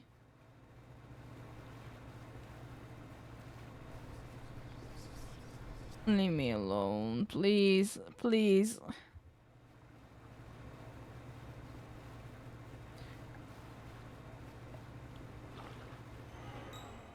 Yeah. Yeah, of course it does. Of course something slithers into my cargo. Why wouldn't it? Where the fuck is the... It's all the way over there.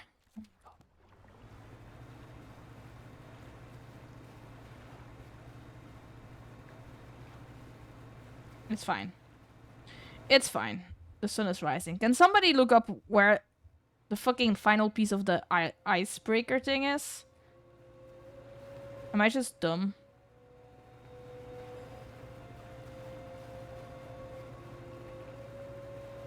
Maybe it was with that last guy and I just didn't see it. That's a crab. No, it's not a crab, it's stone. Yeah, I know I gotta be on the inside, but I thought I visited all three places, but maybe not. I don't think that word means what you think it means. There's a lot of things wrong with me, but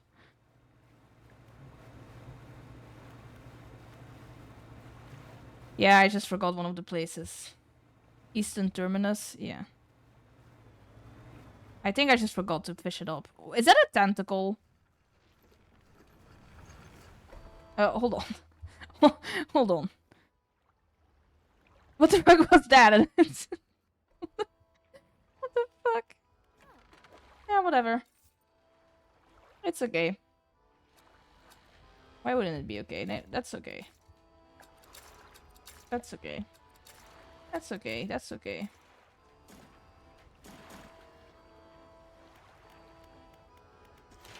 All of this is just okay, you know? All of it is okay.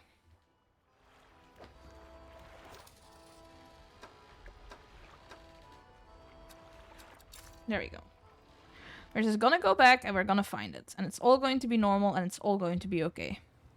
How about somebody who, somebody tells me how they've been in the past 16 days. Because I've been yapping and yapping and yapping about my trip. And I'm sure I'll be doing lots more yapping before the day is over. But, yeah, the traveling merchant kinda knows my disastrous life. That's okay. But like, who has done something or like been up to something during my trip? Bunnies gave birth. Oh. And that's not a good thing? We're not happy with that, question mark? Aww. That's sad, Ash. I'm sorry to hear that. See, guess nothing positive to say. You guys are just a bunch of sunshine. Rate of sunshine, aren't y'all? You went to paint D&D minis with your wife. That's fun. And she won a free raffle. Thank God somebody here is having a good time, because all the rest of them, kinda depressing. Is it back here? Oh, it's back here. This is the thing I've been looking for. I just completely missed this.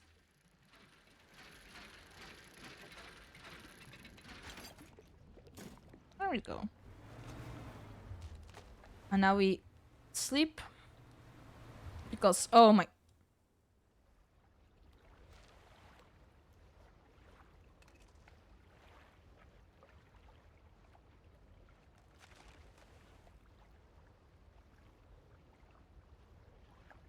It really wasn't.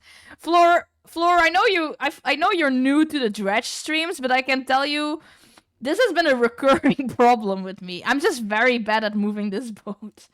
Also, Ash, I'm really sorry you're going through that. That sounds like it sucks. And I hope things get a bit better for you soon. Genuinely, I don't do that on purpose. I just really, really suck at moving this boat around sometimes. And also, now it damaged my engine and I'm slow.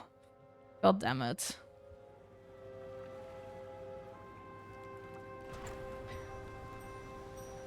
Oh my god.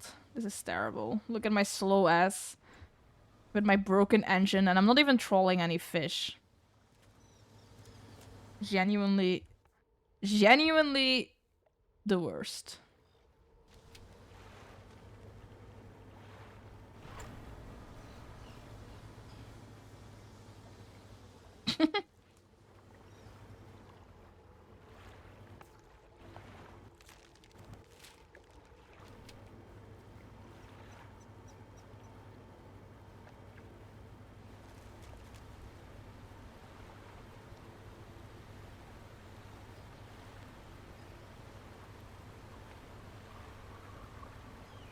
Oh.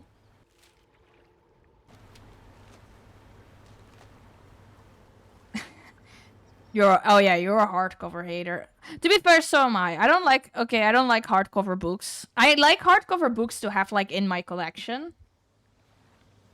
I like having hardcover books like on a shelf, but they're not nice for reading. I don't like the feel of them like in my hands, and you can't really bring them in your bag. You made spaghetti last night and it turned out below average. Why is everybody having such a bad life? I'm just like, hey, did anyone do anything fun while I was gone? Do you want to share something nice about yourself? And you're just all like, no, streamer, it's been miserable.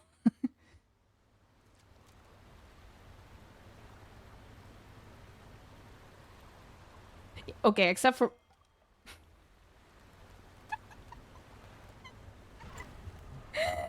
I need to fucking... That wasn't even on purpose. I'm just... Okay. Okay, it's fine. It's fine. Jay, you met us through Minecraft Roleplay Fanfic. What makes you think we have healthy, happy lives? Okay, fair enough. Oh yeah, the bomb threat thing on... You know what?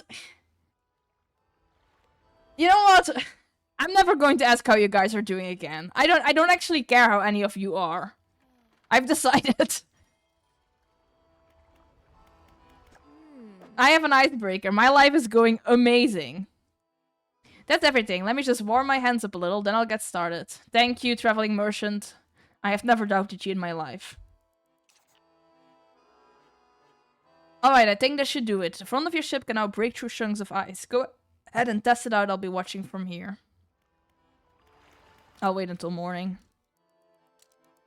Yay, Aldo has been doing decently well. Oh, I forgot to mention. Just let me know if you want to temporarily remove the icebreaker. I can swap it out at any of my platoons. I've been looking through the schematics we found before, and there are plans here for another device too. They're for an ice shaper. That's different to your icebreaker, by the way. It's for cutting chunks of ice. If you find the missing device, I'll be able to use the machine to harvest ice blocks for refrigeration. The blocks of ice can be packed into your cargo to slow fish spoilers. Pretty handy, huh? This is what the missing ice shaper looks like. Okay. Interesting. Does this thing actually, take up space in my ship? It does not. That's good. Bye, Ash. Good luck with your side quests. Oh, I'm fast again. Thank God. Ooh. Have a sip.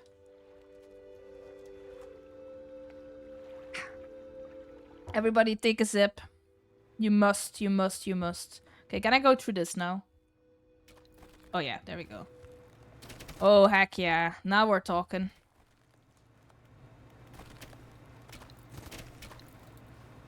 Okay. Now I can go to the back over there, right? Should we feed the creature again? How quickly does the creature want to kill me again? It doesn't seem to have attacked me again since last time. Oh, there it is. Never mind. It's heading for me right now. Oh god, I sold all my fish.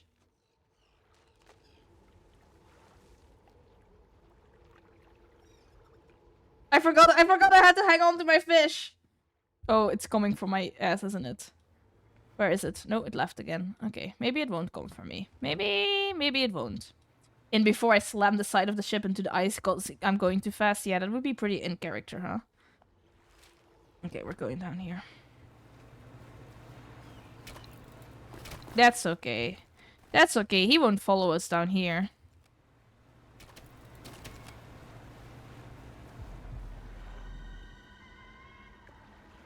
Oh. Okay. Okay. It's like Godzilla. Like a kaiju or whatever it's called. Like a big guy. Thank you. Thank you. Is its eye moving?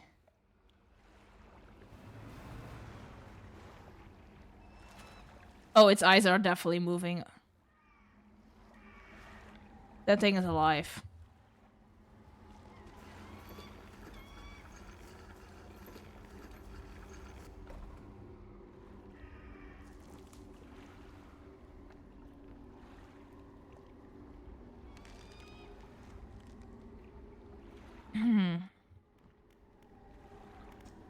A spire of glassy ice stands in the shadow of the cliffs. Across the water, a monstrous visage peers from an icy tomb. A sound of anger lashes from within. Murderer, betrayer man, left us here. Your sleepless god. The voice abates. Wait, your shadow, it speaks, another shape. Please save us all. Find the axe and do this. The betrayer. Who are you? First officer, safety of the crew, failed them. Should have cursed place. Oh yeah, so the captain betrayed them all, right?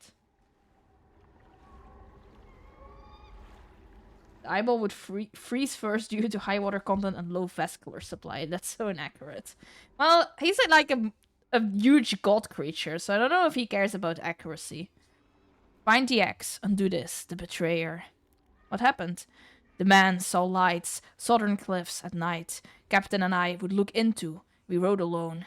He was restless, sleepless. We passed walls of ice. Finally arrived, the great horn into view. The words drift in, some carried away on the wind. Pulled ashore, quickly, the size of it, the light. Somehow he knew. Eyes were wild. He was whispering, answering.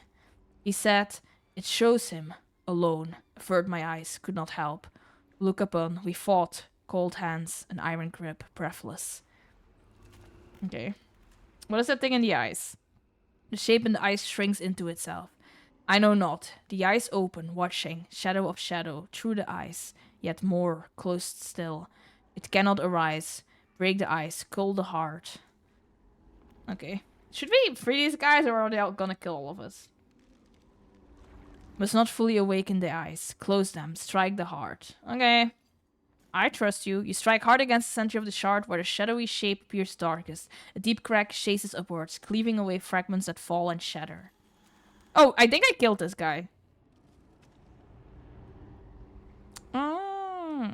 The structure peels open, split to its core. A glistening stone lies cradled by broken shapes, wispy threads of starlight trailing from it. Frozen hard, a brilliant crystal of pure ice. Gossamer filaments of radiant light drift from within. You take the stone and leave. Okay, so we need to get all of these, I'm assuming. I should get some fish. It looks like the... yeah. I don't know about Doomed Yaoi. Are we shipping the captain and the first officer?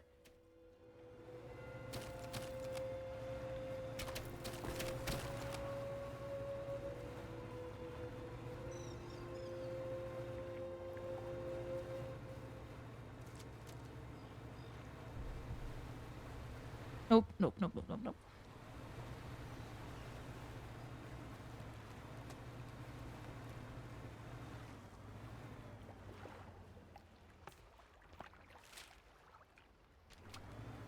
This is... I don't know if that's just a shortcut. Captain / giant kaiju monster, obviously. I don't know about that one. But it does look like these guys are like dead, right? This cold sun, warm long forgotten, no more. Break me. Wait, wait, where's my ice pick? Oh my god. The ice pick broke? I need to go find more? My god.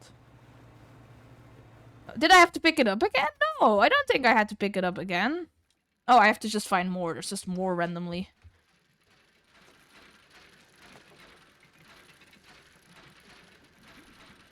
I guess they're like one use. That's why the thing was glowing, that makes sense.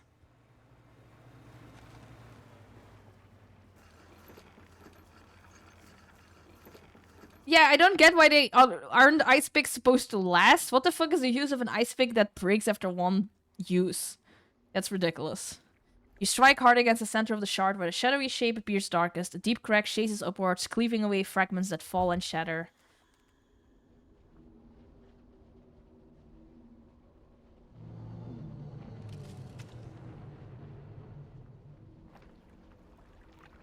Structure peels open, so it's the same thing, right? Yeah. You used it on ice, which is its weakness, hence the name. You know what? That makes sense. I don't think that's how it works, guys. Is a fire extinguisher's weakness a fire? Because that's the logic. That's what you're saying. That's what it sounds like you're saying, at least.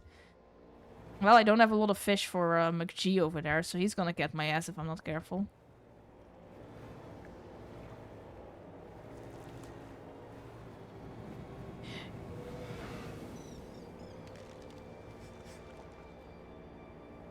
Oh god, he smelled me.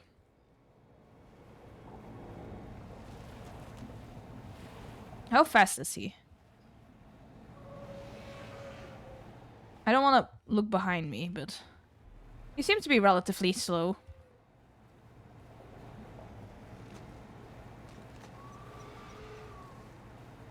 The bigger question is how persistent is he?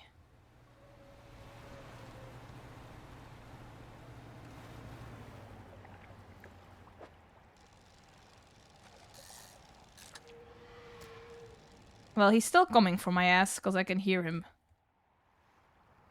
No, never mind, he's gone. Okay, we need to find more of these ice pick thingies.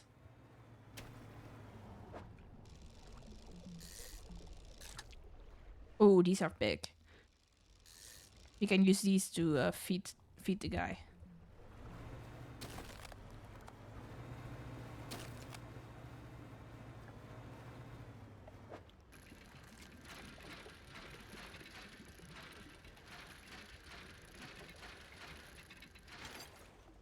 Okay, there we go.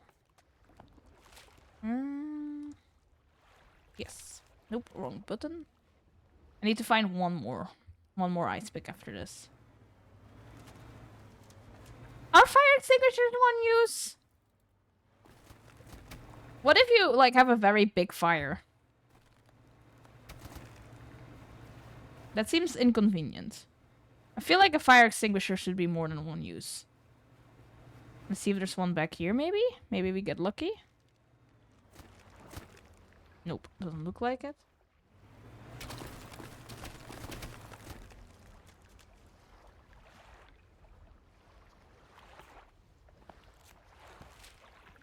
No, okay. Was worth a shot.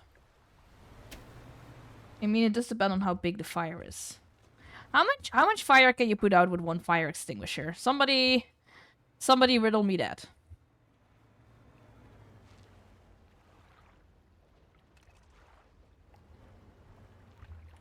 I'm learning a lot about fire extinguishers today.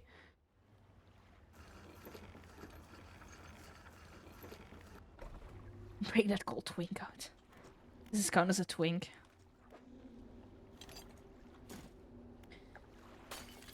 There we go, that's number 3.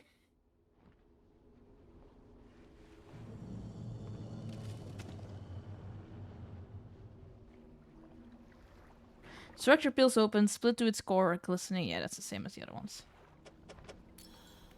There we go. One more. You know what? You know what I think is really fucked up about fire extinguishers? The thing that's really fucked up about fire extinguishers is that they expire. Like food. I don't think that should be legal. I don't think fire extinguishers should be able to expire, but they are. And I think that's a little fucked up. A fire blanket is multiple use? Okay. I didn't know that either.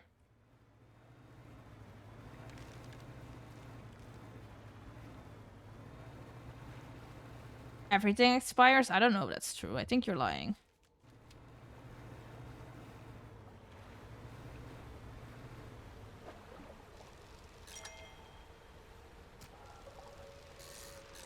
Don't come and kill me. I'm just a little guy. I'm just a little guy. I'm just a little guy. You don't want to kill me. You don't want to kill me. You don't want to kill me.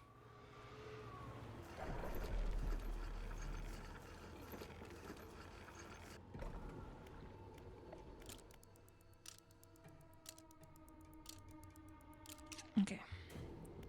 Let's feed that guy a little bit, and then we need to find the last ice pick.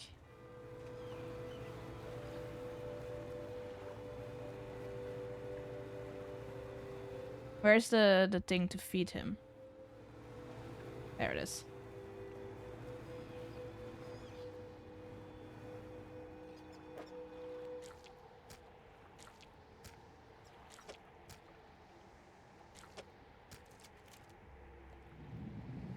Come and have your dinner.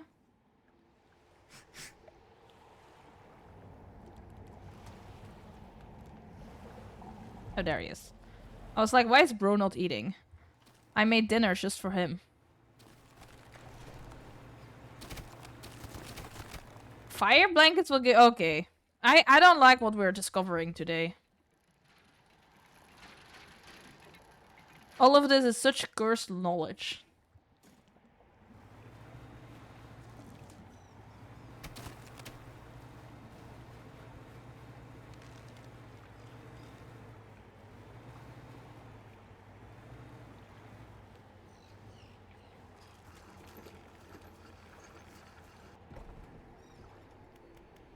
There's the last guy.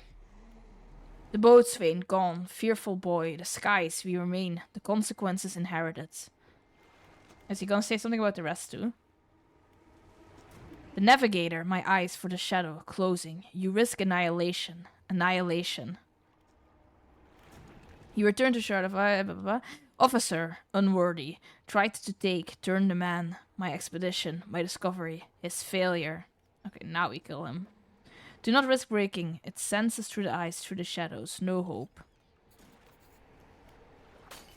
Nope. There you go. Goodbye. Goodbye.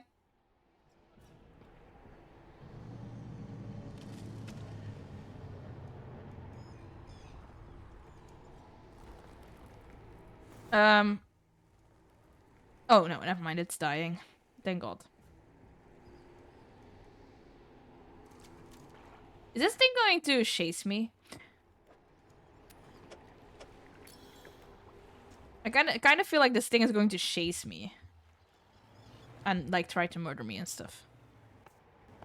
Which, like, I guess it's fine. I guess it's fine if it does that, I guess.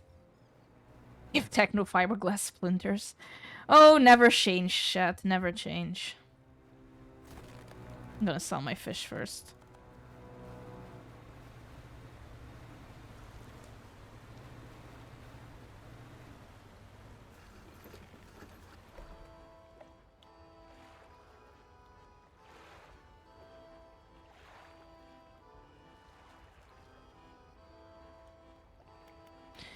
I'm telling you, nobody in my shed has a good time.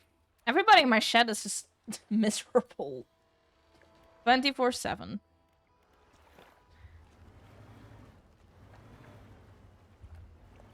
Oh my god. Steer this fucking boat. There we go. Have a good dinner, Floor. I hope your pasta is better than satisfactory this time. Love you. Mwah.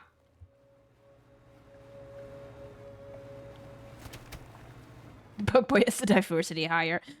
Not only because he's a married cishet man, but also because he does not have a miserable life. Unlike everybody else in this fucking shed, I guess. Find a use for the glowing stones? I don't know. I don't know what I'm supposed to do with them. We shall protect Missy at all cost.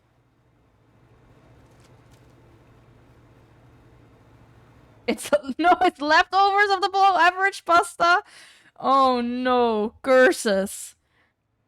Curses, curses, curses. Only misery. Oh, I went the wrong way. I'm trying to find the big monster, but I took the wrong turn. My bad. Go away. I feel like those things just pop up just to get me. I feel like I cannot be held responsible for the way they hurt me.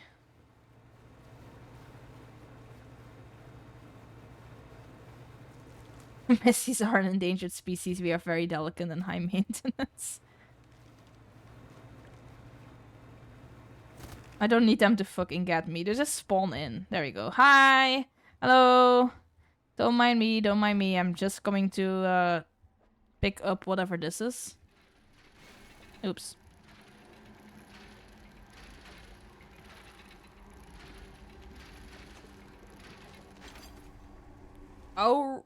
Aurus anchor? Aurus? I don't know how you pronounce that. A fragment of a golden splintered horn. Discordant buzzing fills the surrounding area. It yearns for the deep. Cast this overboard to create a reusable two-way portal to Blackstone Isle. Huh.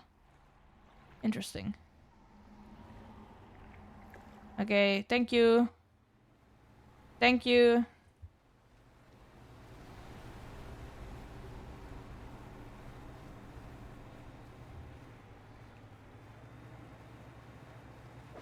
Okay, now what?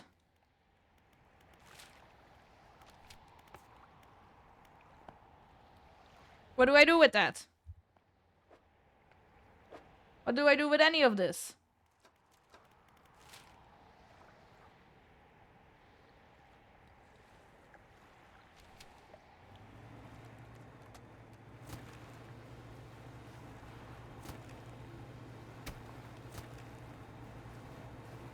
Oh, it's a little bit stormy.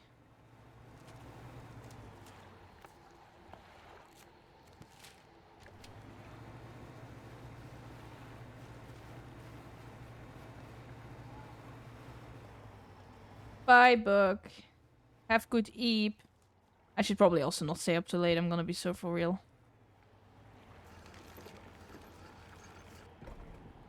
I don't know what I need to... No, that's the captain's log.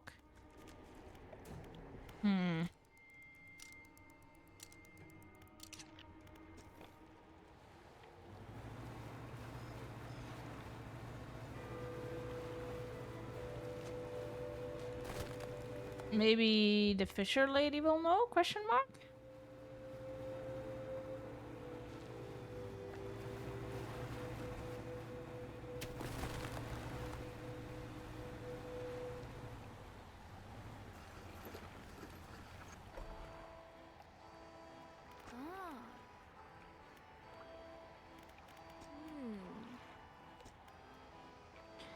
The story goes that when the fog grows thick enough, the ice appears seemingly out of nowhere. Hours later, or sometimes days, it vanishes again without a trace. Back in the olden days, they sent a survey expedition in to investigate. Apparently, it returned with half the crew, either from mutiny or madness. Travel on the high seas in those days will do that to you, I guess. Anyway, I'm not sure about this place. It could just be regular old ice. I like that. She's just like, yeah, there's a story about this place that, like, you know, we sent some people in there and they went totally crazy. Anyways, I guess it's just some ice. Just some ice, you know. Don't worry about it. Okay. We're gonna very briefly, sheet. And with sheet, I mean I'm gonna look up what I have to do with these.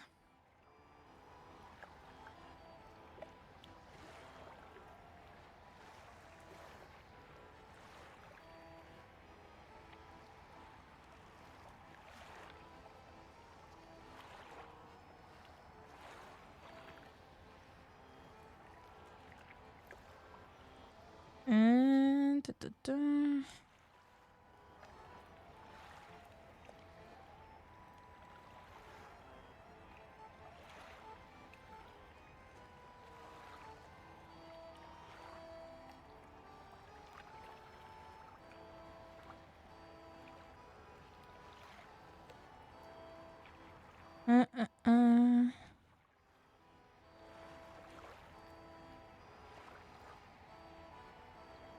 Okay, there's a place that we need to bring them to.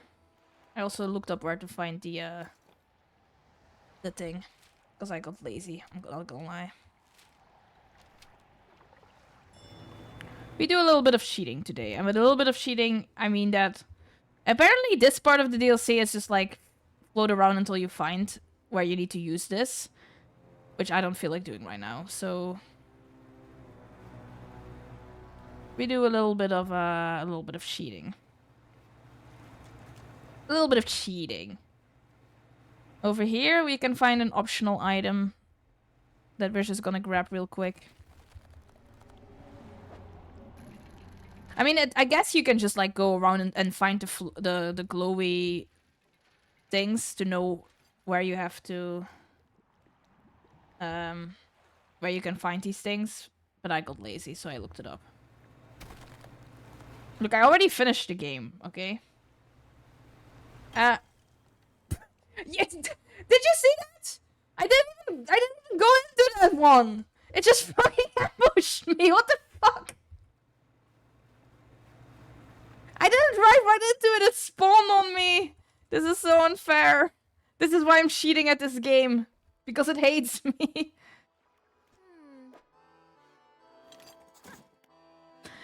You really found it. How on earth did you actually locate that stuff down there in the deep? I used a cheat code, thank you. Anyway, let me slot this blade in here and... Yeah, that seems right. I think it's ready to start cutting. Blocks of ice coming right up. That works pretty well. Here, these are on the house. Now I'll be able to stock some of these ice blocks at my platoons. Thank you, partner. Do I need to pay for them? Bro is selling them to me? I thought they were giving me the thing I need to cut ice with. Bro is just making me buy them? What the heck? I liked you.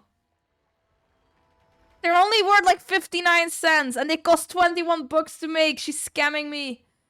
She's scamming me for all she's worth. There's an achievement for having 5 of these. So let me just... There you go. And now I'm gonna sell them, because I don't want them. This is like fucking the opposite of making a profit. I'm making a loss, question mark? Is that what it's called? I'm making a loss on this.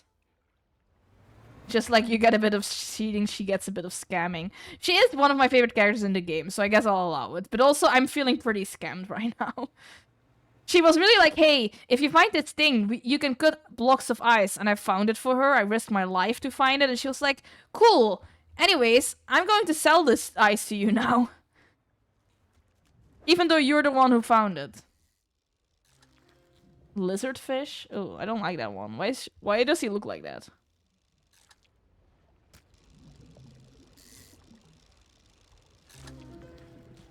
feral lizardfish.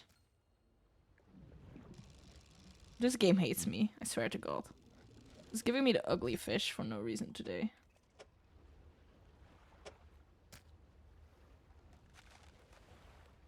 He's smiling? No. Absolutely not. I respect your right to be wrong. But also, this game will just throw like the ugliest fish in the world at you. For no reason. This is what we need, I think. A translucent spire of ice stretches down into the darkness. A pulsing glow rises from the deep, illuminating 4 round sockets.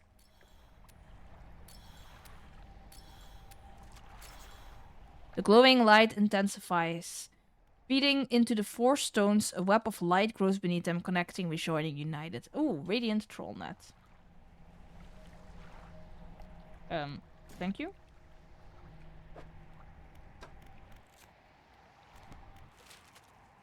I think that's all. Yeah, that was the Pale Reach. Okay. We're out of here. Goodbye. Goodbye. Well, I'm not even close to being done, but that was the Pale Reach DLC, I guess. I'm not disappointed, but I kind of expected the monster to, like, get up and try and kill me. I'm not saying I'm disappointed that it didn't, but, like, okay.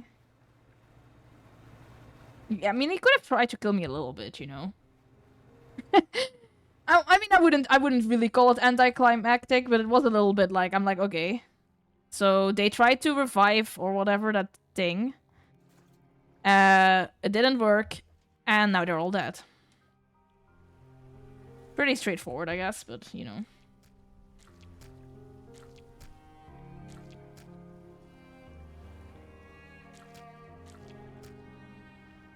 There's an achievement for filling your entire cargo. Do you think I could do that with 1 more fish?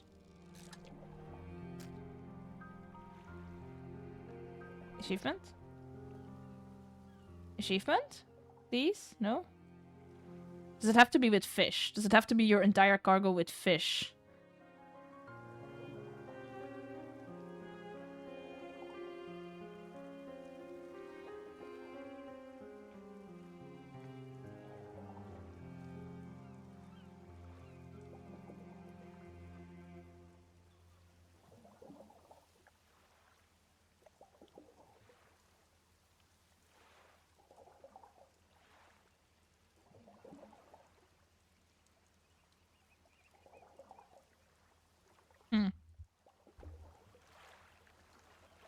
No, I guess, it's equipment. You have to fill all your slots with equipment, which I don't know what that means. I thought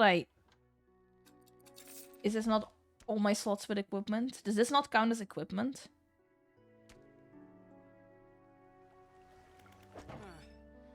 Does she sell the little engine? Do I have the little engine unlocked? I do. But where do they sell this to me? Where's the little engine? Oh, this is the... Huh? Twin jet drive engine. Where's the jet drive engine?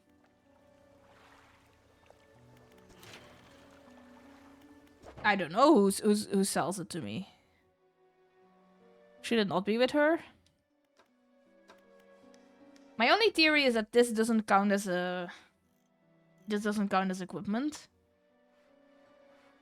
Maybe? No, that's the... Look. That's this one. Twin jet drive engine, but there's also like a little one. Jet drive engine, that should be take up 1 square. But she doesn't sell it to me.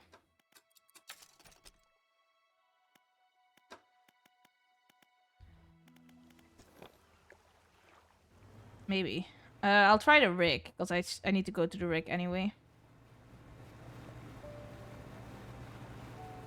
And after that, I should probably stop streaming.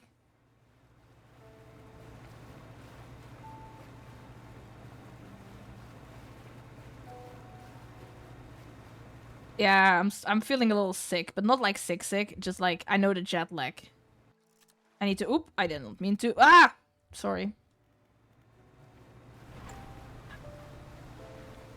I need to not be looking at screens for that long. I'm pretty knock on wood, I'm pretty immune to jet lag 99% of the time.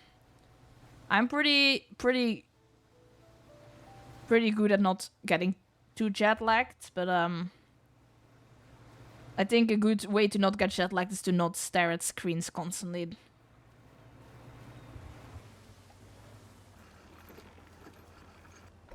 There we go. Is it Foundry? Up. Nope, that's not what I meant. Though now that I'm here, I guess I can do a little bit of this. Do a little bit of construction. If I'm here anyway, you know.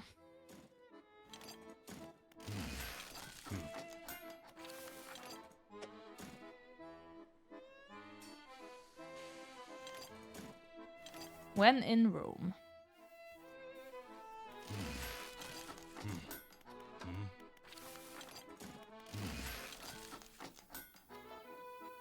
I thought I did, but I might not have.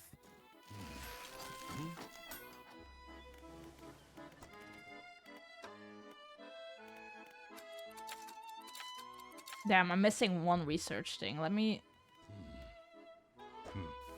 Then I've researched everything.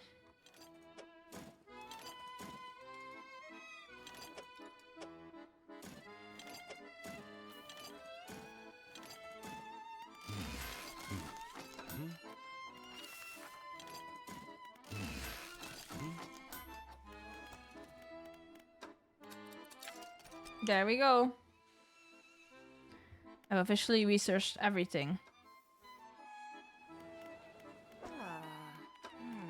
Well, I mean, aside from these things, but...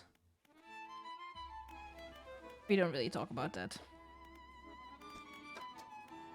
He is also not selling the small engine. He's selling ice now, though. You know what's funny about that?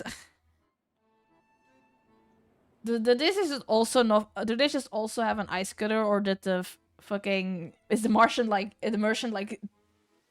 giving her stuff to them and not to me? What's up with that?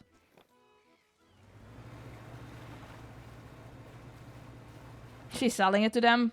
Well, then they are making a loss, because either she's selling it to them cheaper than she's selling it to me, or they are making a loss. And I don't think they're making a loss. So the more logical explanation is that she's selling it to them at a discount because she hates me. She's like, hey, you can buy my ice for $5 and that idiot of a fisherman will buy it for 20. Whale. She's punishing me.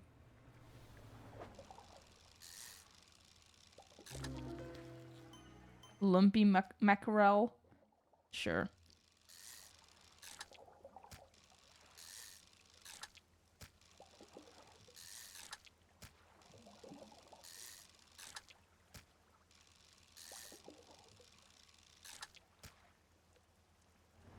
Okay. Let's do our usual thing. Get back to greater marrow, smaller marrow, one of those two. Oh god, don't do that to me. I'm just still a guy.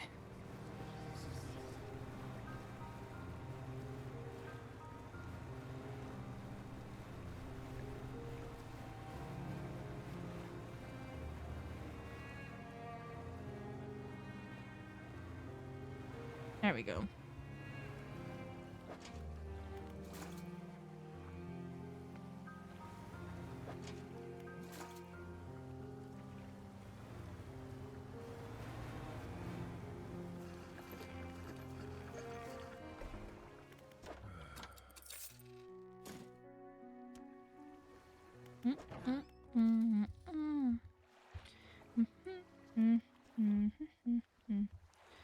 Where's my there we go.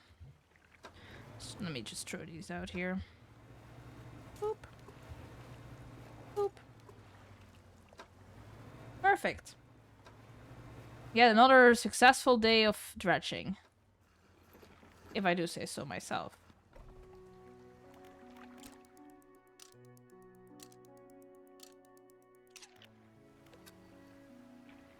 Let me resave this really quick.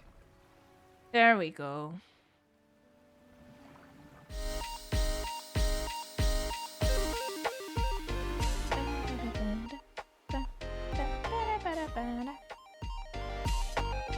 Thank you all for joining. It was good. It was good to be back after all this fucking time.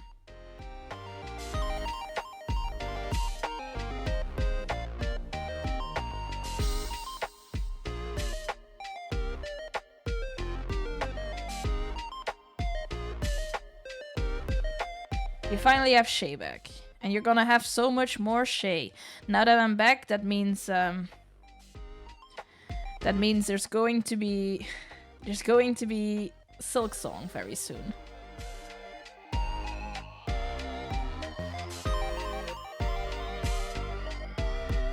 Aww. There's gonna be Silk Song soon, and then there's going to be Celeste, and what else is there going to be? I think Silk Song this week or the start of next week, and then Celeste is going to be what replaces Dredge once we 100% Dredge. Some other games in between, including the Yuri game. I have a bunch of spooky games actually saved up for spooky times. Virtual villagers, okay. And then we have the charity stream that's going to happen at some point when I set up my webcam because we hit the 100 follower goal.